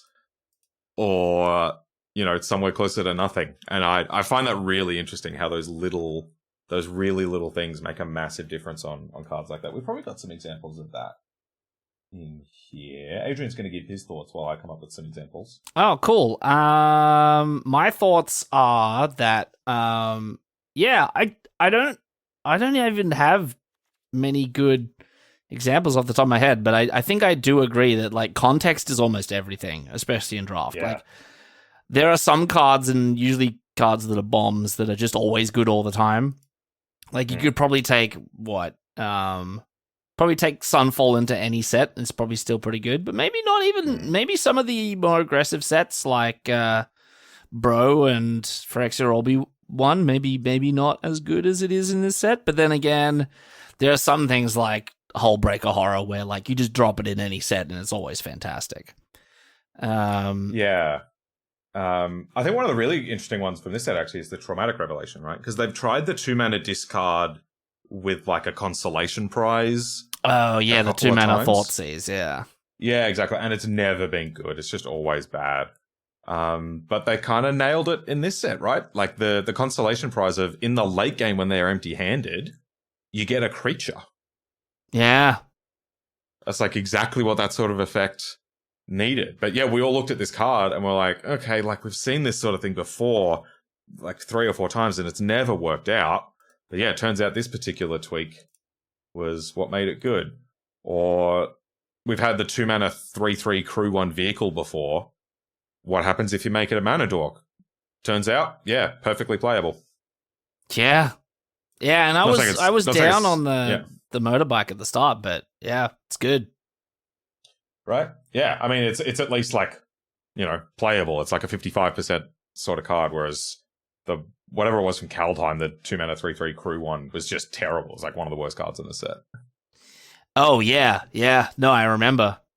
The longboat. Yeah. That's it. Yeah, no, I'm with you. Yeah. If you're on Twitter, join up with me during preview season where we're trying to figure out like all of this stuff. I find it really interesting. Yeah. 100%. Lee then says, edit, wait, you went with the 4-mana vanilla 3/3? After further review, the 3/3 body did some work, but there's got to be a better way. I'm not going to lie to you, Sam and Lee. I don't quite remember what Lee's talking about. No, me neither. I'm checking the deck list. We have no 4-drops in the final deck. Is that talking about the Nezumi free baller? Could be. Maybe. I'm not sure. Lee, help us out here. Yeah, 4-mana vanilla 3/3. That doesn't sound very good. Yeah. If you're talking about Nezumi free baller, then I agree with your assessment. I don't, but that's just how it goes, I guess. Lastly, Lee says, and provides the timestamp. I do not think that the lesson we're supposed to take from Simon's pick things you need early in the draft so you can take what you want later in the draft recommendation. Beat stick wasn't a wheel. It was technically pick 7 or 8, respectively. Yeah, sure. Point taken. I think the true as that is, I think that lesson is still. Well, actually, I think there were. Maybe I'm wrong. You just correct me if I'm wrong on this. I thought there were two different things we were talking about there. Right? One was that idea that he had of defensive drafting, which is where you take your important things earlier, so that when you get more difficult, I'm not phrasing this correctly. Take your important things early, like fixing 2-drops removal, so that then later in the draft you've got more flexibility when you need it. To take your bigger, splashier, more speculative stuff. I guess it's not even like there is that element to it, but it's not even just necessarily being able to take splashy stuff.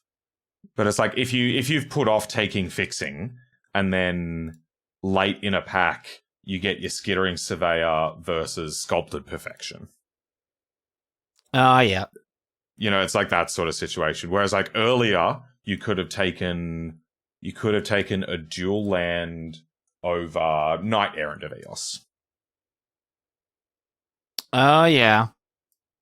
You know, that I think that's the sort of idea. Look, just go watch the video where he talks about it. He's way better at explaining it than me.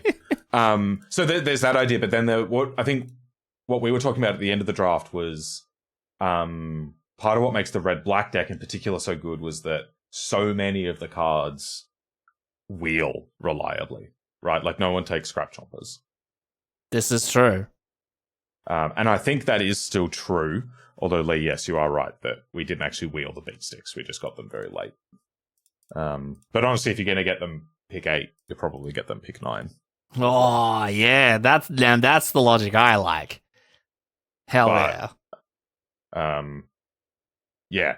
I've been picking them really aggressively, though. I try not to let them pass, because I think they're the most important thing for that deck. Because I think I'd rather have, 3 beat sticks and 2 chompers than the other way around. Yeah, right. Yeah, fair. So, anyway, sorry, Lee, if I've misrepresented what you were saying. I haven't clicked on your timestamp. But, anyway, that's my thoughts on that. Hell yeah. Thanks, Lee. As always, look forward to hearing you next week. As always. Appreciate your support. Yes. Next up. For me in particular. No, I don't think he's supporting you. Next up, we've got Mintman with the triple comment. Mintman has gone wild in it this week. And let's start off with the first one. And Mintman Emergen says, just watching Ash on TV, and then the video popped up, crying, laughing emoji. I wish I could have planned it any better, Lee. I mean, Mintman, it was perfect. It was perfect for everything. We were in sync across the world. You think this is a coincidence, Mintman? Oh, yeah, we knew we're watching you. You think we're not in your walls? We could be. We're not. You think we're not? You think we're in not? Your walls. You think we're not enjoying that minty fragrance? Oh. I did not mean that to sound. Next comment. Keep reading. Mimman then says, welcome to Math Education Channel, but you're wrong. The correct answer is always 42. This is true. And Sam doesn't believe it. My favorite thing to do is when we get to starting to record a video, we'll go, oh, look, this is video 120, whatever. For those who are keeping track, this is video 130. and then I'll often go to the Wikipedia page for that number and start reading out the number facts. And Sam loves it. It's torture. Sam loves it so much. There's not much so boring. that Sam loves more than the number facts. Would you like to know some number facts for 130?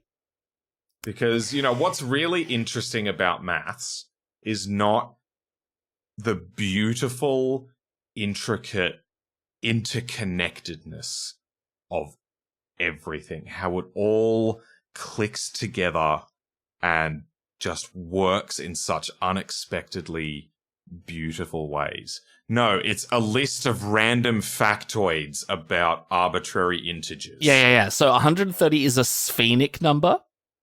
That's cool, right? It's a non-cototient. So I can communicate how boring this is. It's a non-cototient since there is no answer to the equation x minus phi x is equal to 130. Wow. And this is actually pretty impressive. 130 is the only integer that is the sum of the squares of its first 4 divisors. How cool is that? So 1 squared plus 2 squared plus 5 squared plus 10 squared is 130. That's insane. It's the only integer that does that. You got to admit that's kind of cool. I'll give you that one. That one's kind of cool. I immediately 130 is my new favorite number. 130 equals both 2 to the power of 7 plus 2, and 5 to the power of 3 plus 5. Get ready, and is therefore a doubly strictly absurd number. Friends, I know you're hovering over that subscribe button that you have already clicked. Strictly absurd. And you want to unsubscribe. Please stay. Please stay. Unsubscribe from Adrian. No, everyone loves this. Can you believe that it's doubly strictly absurd? Like, I've seen some absurd numbers. And I've seen some strictly absurd numbers. But doubly strictly absurd? Mind blown. This whole segment is doubly strictly Why did Mintman say welcome to Math Education Channel, which was like a nice little runway for me to talk about some interesting maths again. And now we're doing number facts. Oh, I love this. This is so good. I love that, like, Sam, the maths teacher, just hates it so much when I talk about, like, the number facts. It's very funny. I've actually hung up on him before when he's doing it. Lastly, from Mintman, pick of the week. After taking Valduk the pick before and talking about how important it is, I would have expected the next pick to be the Battle Fan. You didn't even hovered over it, but it wheeled anyway. It sadly didn't make the cut, but I would have played it instead of the Gift, which was the one you took for pick of the week. Very interesting. God. Yeah, I'm still not about the fan. You could say I'm not a fan of the fan. Yeah. After being... Yeah, I didn't mind it. I guess my question would be, like, how many equipment do you want? Because we had 3. We had 2 beat sticks and the great sword. So, like, do we want a 4th? I'm trying to remember what our equipment payoffs were. Was it just 1 Valduk or 2 Valduks? Whatever it was. Yeah, I don't know. I'm still trying to figure that out. A Real Human Meat Draft, I tried to do a red-white, like, hyper aggro equipment deck. So I had 2 Valduks and a Rayav, just to see if, like, you could do that in this format. I hadn't actually tried that yet. You all know that I am quite famously the most aggressive of the draft punks. Oh yeah, absolutely. It was. I don't think it was very good. But in that deck, I played 4 equipment because I had so many payoffs. If you've got just the 1 Valduk, how many do you play? I don't know. Smarter people than me can try to answer that, which will be most of the comment section, but not Adrian. I mean, yeah, you had to qualify that statement. Otherwise, you're in danger of insinuating that I might have been more intelligent than you. No. Yeah. All right. You can accuse me of some social crime for that one because you are definitely more intelligent than me. Oh, See, he wasn't expecting that one, was he? I wasn't. The point about playing it over the gift is interesting. I'm going up and down on gift. Where are you at the moment with it? Still like it. I've come down a little bit on it from where I was, I think. But I still don't mind it. I ran a poll on Twitter. Oh, yeah. This was great, actually. It was actually, yeah, because I guess I can tell the slightly longer story now that I'm not restricted on characters. In the Reed Duke draft that we watched in the Simon video, Reed had a fairly early choice of gift versus traumatic revelation. And he pulled both to the front, but he took gift. Simon agreed with gift. And then I was chatting with one of our mates at Real Human Meat Draft who has been to the Pro Tour. And he got to the Pro Tour through Limited. He's an incredible drafter. Really, really good. And I showed him that I picked gift fairly early. And it was just like, are you insane? That card's not good. Like, Traumatic Revelation is better than that. And then I heard LSV say that he likes Traumatic Revelation more than gift. I'm like, whoa, pro fight. All the pros disagree. So I solved it the only way that you can solve a disagreement among experts. I made a Twitter poll. Perfect. Yes. Yeah. And it came out with exactly 50%. Yes, for both. straight down the line, like not even one vote either side. Yeah, not a decimal place to be seen. So is gift better than Traumatic Revelation? No one knows. No one knows. Yeah, I love it. Mintman then finishes off by saying, after being coached by Simon, I expected a trophy, got close, deck performed very well, and somehow tried to contradict my last comment about a non-aggro format. Yeah, I mean, I still don't think it's an aggro format, but I do think... I've actually been thinking about writing an article on this. Adrian, remind me to do this later. Or commenters, remind me to do this later, about some lessons that we've learned from a bunch of the most recent draft formats. And one of them has been, regardless of the speed of the format, you have to be on the board early. Yeah. There used to be draft formats where you could just not do anything until turn 4. That hasn't been true for quite a while now. Like, this is a slow format, but if you keep a hand that doesn't do anything on turn 2, you run the risk of them playing a battle on their turn 3 and then attacking it down, and then all of a sudden you're way too far behind to catch up. Oh, that is a good point. And that's like this format in particular. Obviously, 1 was a different kettle of fish, right? You needed to be on the board on turn 1 in that format. But that's why they called it 1. That's right. Yeah, that's where the name came from. But yeah, even if you just like go back through the last couple, even if they weren't fast, you had to do something early. You had to at least get on the board, or it was way too easy to fall behind. Which is interesting because those of us that have been drafting a long time think, oh, slow format. That means you don't need to worry about 2-drops all that much, or at least that's what my stupid draft understanding is. But yeah, it's definitely not true anymore. But yeah, I guess that was an aggressive deck that we had last week, but it didn't feel like an aggro deck. I think it was fairly aggressive. Like, we were always taking the momentum from the very start, and that's true. And sort of like being fairly pressure heavy. Same with this deck, even like the games that we won with this deck that we just kind of didn't like fall behind and then Sunfall them out. Yeah. We had like that one game where we just played 1-drops and pumped them up, and yeah.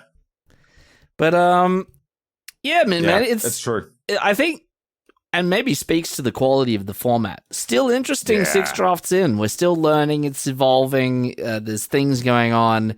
It doesn't feel like there's one like worst color that you just don't ever draft. Everything feels kind of well spread out. Yeah. This is looking like a good one. Yeah, I totally agree. Yeah. Yeah, I'm kind of at the stage of the format now where, I'm like starting to explore, like, can you do aggro in this format? I've done a lot with the value and control decks. So, yeah, now I'm trying to see if aggro is actually possible. Been doing a bunch of stuff with red-black like we did last week, and that's been awesome. I tried red-white for the first time at Human Meat Draft, and it didn't go well, so I might need to play with that one more. Maybe it's just not good. Maybe things just didn't break my way. Yeah. But yeah, so much depth. I'm loving it. It's great. Hell yeah. Well, thank you, Mintman, for the triple comment. As we move on to Michael Raymond of The Gathering fame. Michael The Gathering says, congrats on finally catching up to my subscriber count at the time of recording. Ha ha ha ha ha ha ha ha. You've unfortunately slipped away from us even as we record right now with a 5 subscriber gap. Yeah, I misunderstood this initially.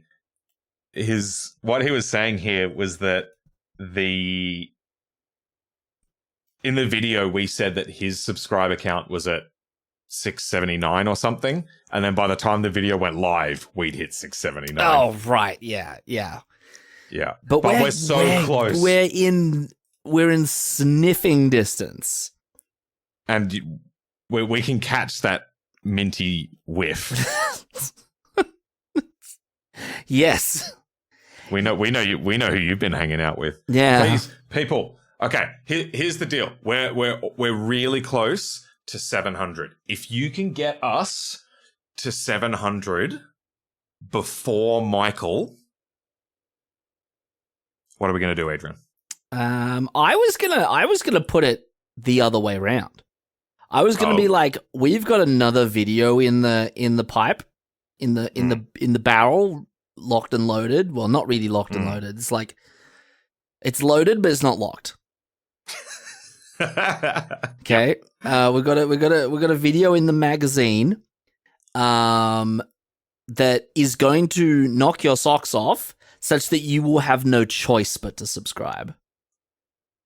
So you might as well do it while you have agency. Yeah. You may as well do it while you're in control of it. Yeah. Because you won't be able to. You will be compelled physically. Yeah. Like it will be like a reflex reaction. Like you will fall into a miasma, a haze, a fugue state, and when you come out of it, you've subscribed to the Draft Bunks. Okay. Let's make this really good. If you can get us to 700 before Michael, you'll get the video that's in the magazine and a giveaway. Oh, whoa. And a good one. A good one. Giving away your foil Niv deck? No. I'm going to give away Adrian. I'm toilet trained. If that sweetens the deal. No, I'm kidding. I do actually have a giveaway lined up. Ooh, very cool. So make it happen. Hell yeah. Well, hey. With that, let's move on to Michael Raymond, the Purple M, who says, I feel like this week's tangent should be seeing if Sam can name all the universal logic gates. Adrian needs a win. Did you prep, and do you know all the logic gates now, Sam? Yes. Is that exclusive or inclusive or? Yes. Okay, good. Okay. All right. The universal logic gates. You can't just Google it. I'm not Googling. Stargate. Stargate SGU. Stargate universe? No, SG1. SG1. SG1. I never watched SG1. I'm like the worst kind of Stargate fan because I never watched any Stargate. I didn't even watch the movie. But when SGU came on TV, I was like, oh, this is kind of cool. Was it good? Well, I liked it, but apparently it sucked compared to like all of the other Stargate TV shows. And then I watched SGU. It was like, oh, this is kind of neat. And they canceled. I'm like, why'd they cancel it? And everyone's like, it sucked. Why do you like it?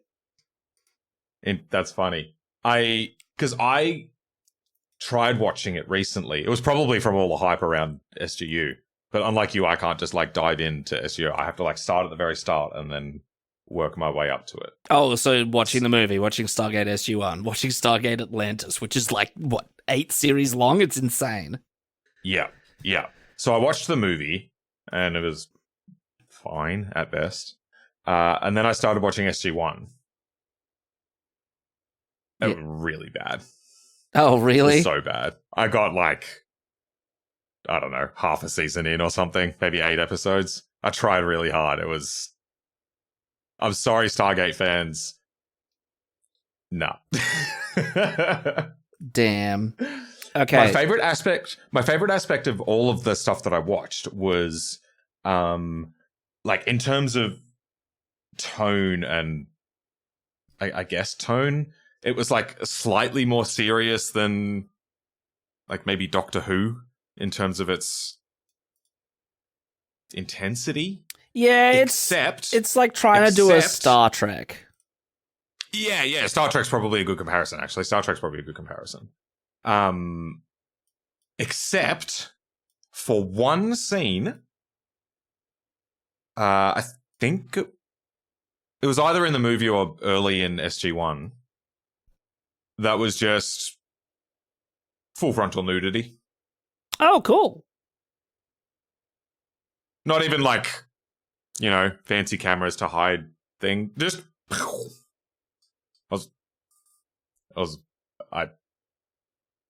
I was confused. Oh, well. Okay, so that's one of the logic gates. That's one of the logic gates. Second logic gate. Baldur's Gate. Okay, very good. Keep going. The Lion Gate. The Lion Gate? Yeah. I did an assignment on it for history when I was in year 7. Okay. Keep going. The Pearly Gates. It's a good one. There's a few gates you've not mentioned yet. Some very on theme gates for our channel. Bill Gates. Yeah. That's, I think, the most like on topic one you've mentioned yet. Yeah. Obviously there's the gates from Ravnica. Oh yeah, of course. Yeah. Yeah. Oh, no, I'm forgetting a really important one. Watergate? No. Watergate's a great one. Okay, but in all seriously, can you actually name the logic gates? I don't think so. Not by that. No.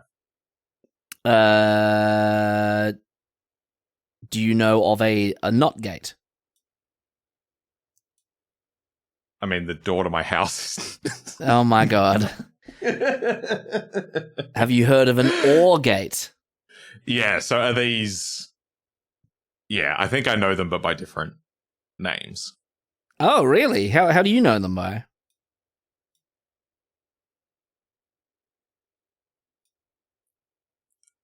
The viewers are really loving these big stretches of dead air. I know, right? This is like, yeah, you'd think after doing this for 130 videos, we'd be like good at actually entertaining the people. All right, stop making me look stupid. Go ahead, Mr. Smart. Tell us about the logic gates. Oh, okay. Well, I was wondering if you actually knew them because I thought you probably did. Well, is it like the logical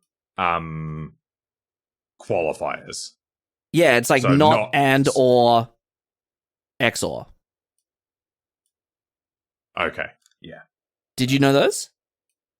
Yeah, I did, but not by those names. Oh, okay, yeah. And Sorry. Not by the name logic gates.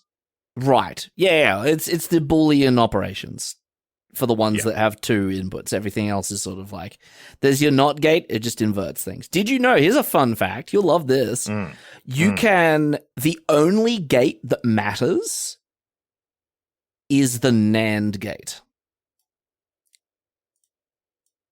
That's where I get my chicken burgers from. Sam found that joke. That was funny for Sam. Comment if you laughed as well. Because you can construct every other gate from NAND gates.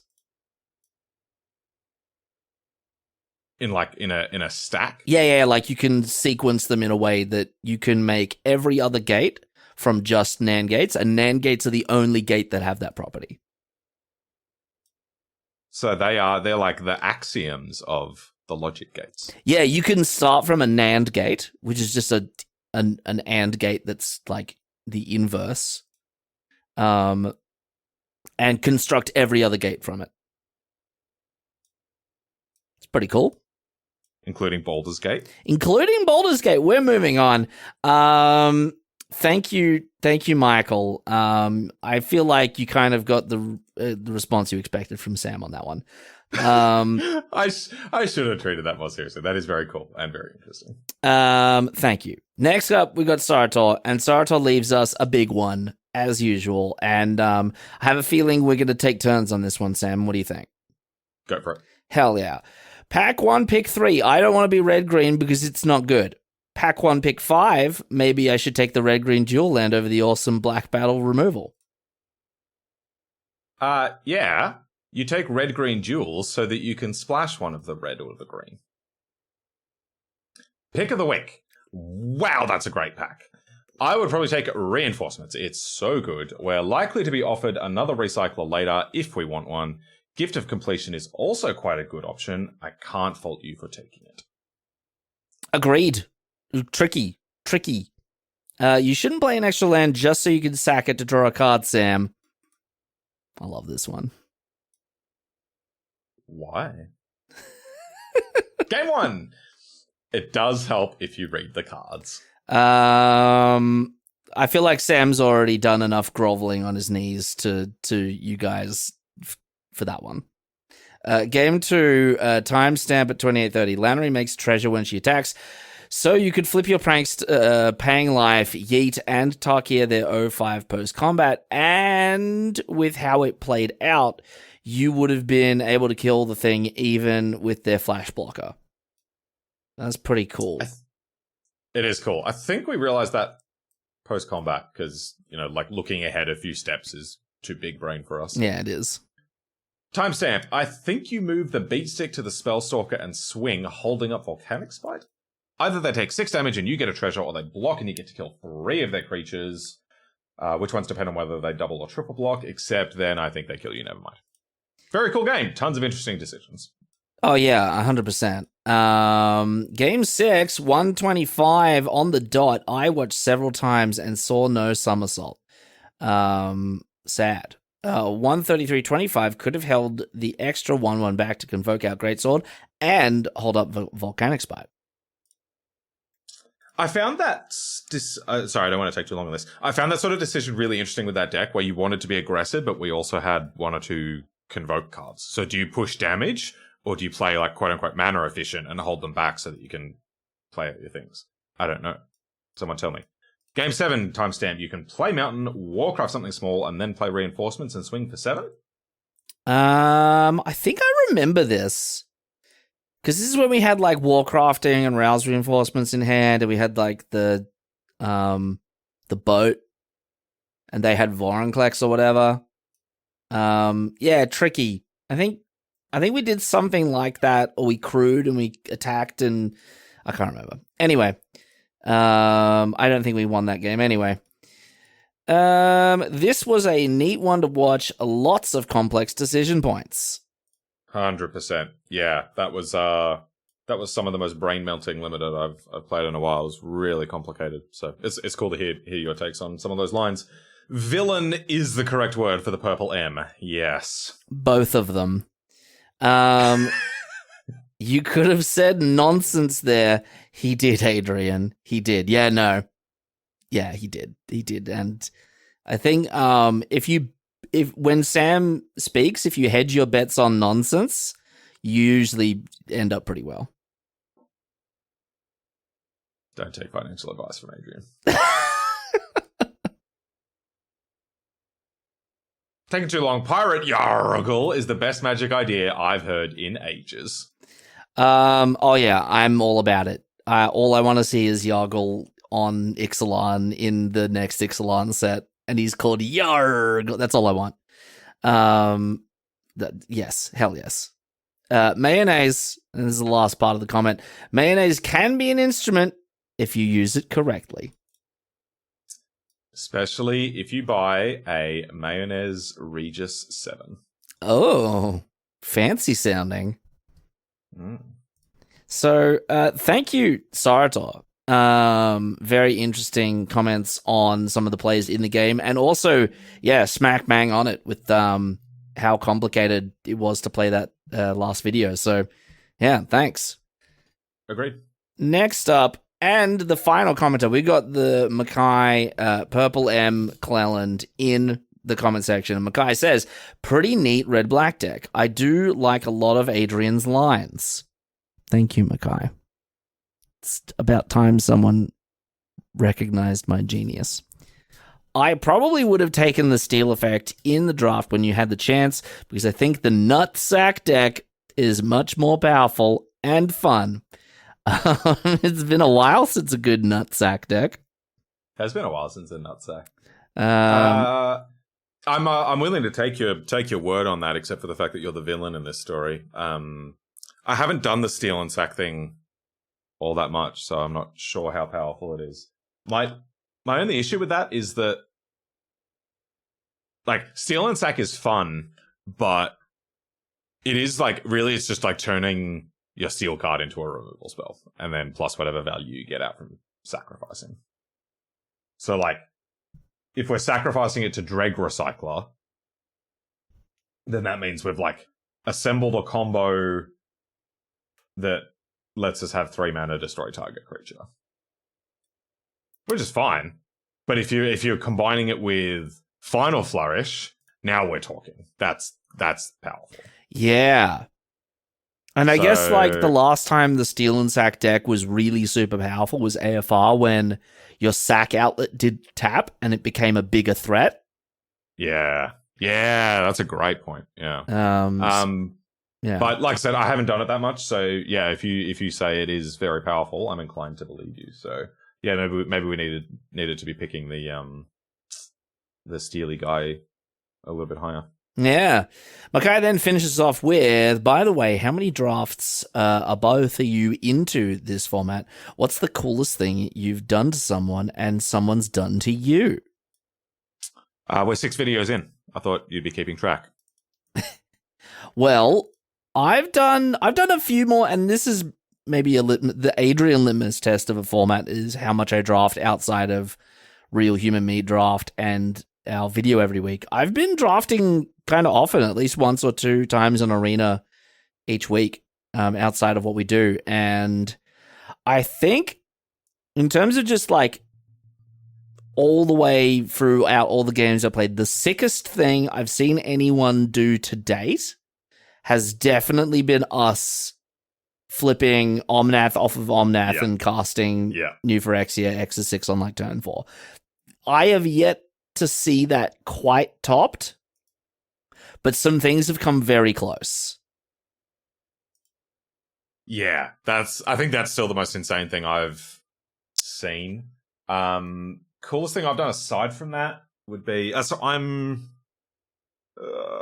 maybe 40 drafts in. Jeez, something like that. I really shouldn't know. No, sorry, I mean 4. I'm just 4 drafts in. I've only done 4 drafts. That's why I don't know what the cards do. Yeah, I think the coolest thing I've done aside from that, I've done a couple of really crazy things with Kami of Whispered Hopes. My first couple of weeks in the format, I was just drafting green-white non-stop because I thought Kami Whispered Host was just insane. So I had one turn where I like comboed off with it because I discovered that with a couple of cards you can generate mana like a ritual. So you can play Arachnoid Adaptation, which costs 1, but you pointed at the Kami, and now the Kami taps for 2 more. So you generate 1 mana like that. The 1 mana Bond Warden likewise costs you 1, but then it puts 2 counters on the Kami, so you generate a mana that way as well. So I kept doing plays like that, and eventually emptied my entire hand onto the battlefield on turn 4. Whoa! And it was monstrous. Like, yeah, my Kami was enormous. Like, the last thing that I did was play Storm the Seed Core, and so like all my guys were huge. I just had this monstrous board on turn 4. So that was really cool. The other one was where I played 3 Kami Whispered Hopes. I think I told this one on the channel. Oh yeah, God. Yeah, so I had 3 Kamis in play, and then and the green-white Brawler gold card, and then I played Invasion of Moag. Oh, yeah, the Brawler is so sick. I'm playing it in Explorer at the moment. That thing gets out of hand. Yeah. So on that particular board, because I had 3 Kamis, every counter that went on every creature became 4 counters, and each instance of that put 4 counters on the Brawler. So it was a 28-28 when the dust settled, and that was fairly early on. I think it might have been. Whoa. You're good? Yeah, I'm losing my mind over 28-28s in limited. 28. Yeah. I thought you had a cockroach moment. No, I'd had a 28-28 moment. That's insane. Yeah, that's nuts. What the hell? Yeah, and that was turn 5-ish as well. Yeah, and then obviously the rest of my board were all at least 5-5. Jeez. Several of them were quite a bit larger than that. I think one of the Kamis was an 11-11 or something. So yeah, that's probably the craziest things I've done. I'd have to think about what people have done to me. Cast Sunfall was pretty rude. I didn't like that very much. Yeah. And definitely didn't make you want to do it to other people. No. Yeah, you wouldn't want to put anyone else through that. Yeah. I had an opponent the other day cast Gyruda while I had Emoti in play. Oh.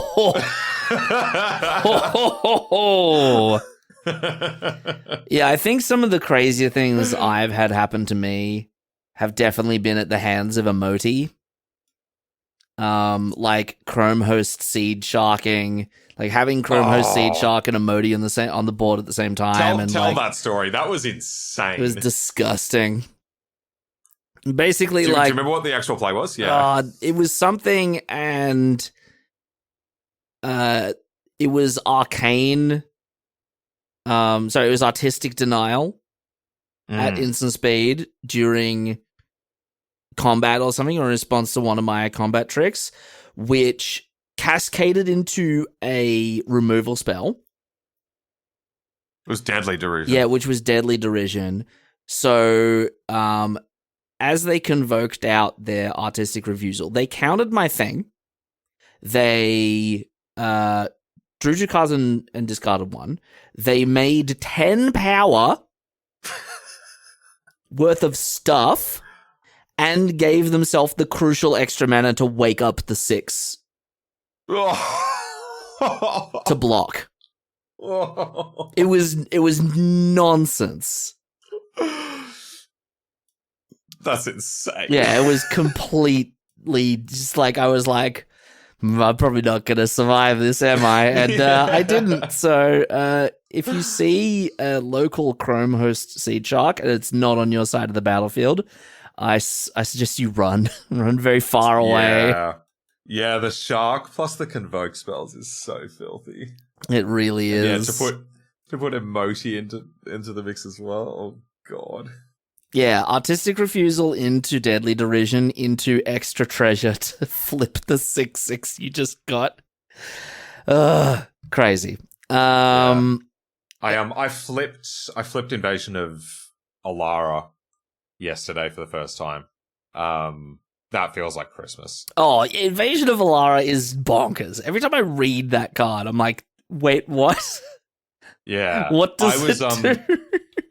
I was nearly dead, and they had a bunch of attackers, and I just swung everything at the Alara, just thinking, yeah, there's probably enough stuff on the backside of this that I'll be able to stabilize. Yeah, I copied my Phyrexian Gargantua, which made a 4/4, drew 2 more cards, destroyed their most threatening thing. Like, yeah, you just like go absolutely nuts. So yeah, I had like more than enough to defend. Like, you just read it and it just keeps going.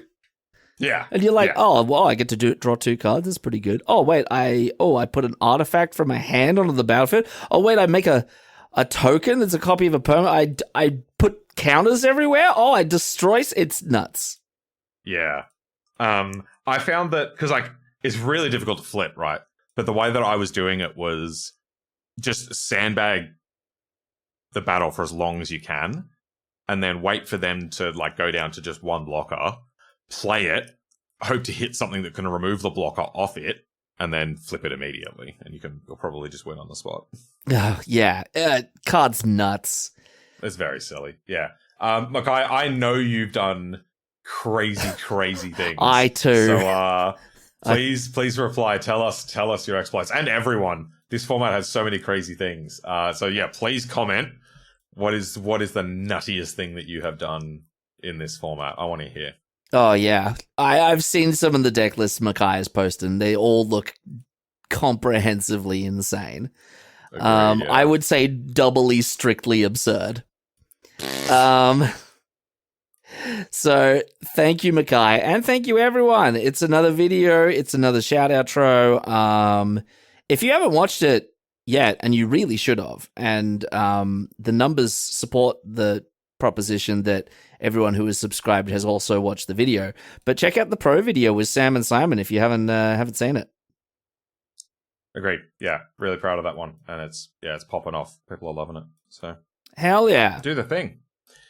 If you would like to be featured in our next episode, all you need to do is drop a comment on this very video. Tell us about your sicko plays, or you can share us on social media. David Cobb, as every week, gets a thank you for doing that. Michael Raymond gets an anti-thank you for bragging about the fact that he is still ahead of us. You can email us at the address that's on screen now. You can find us on Twitter at DraftPunksMTG. Everything's separated by underscores. You can find me personally. My name is Sam at calm_mirror. And you can find me, Adrian, at WalkerAid. And Adrian, tell me, what do they call a werewolf on YouTube? I think they call him a nutcanthrope. It's a like and subscribe.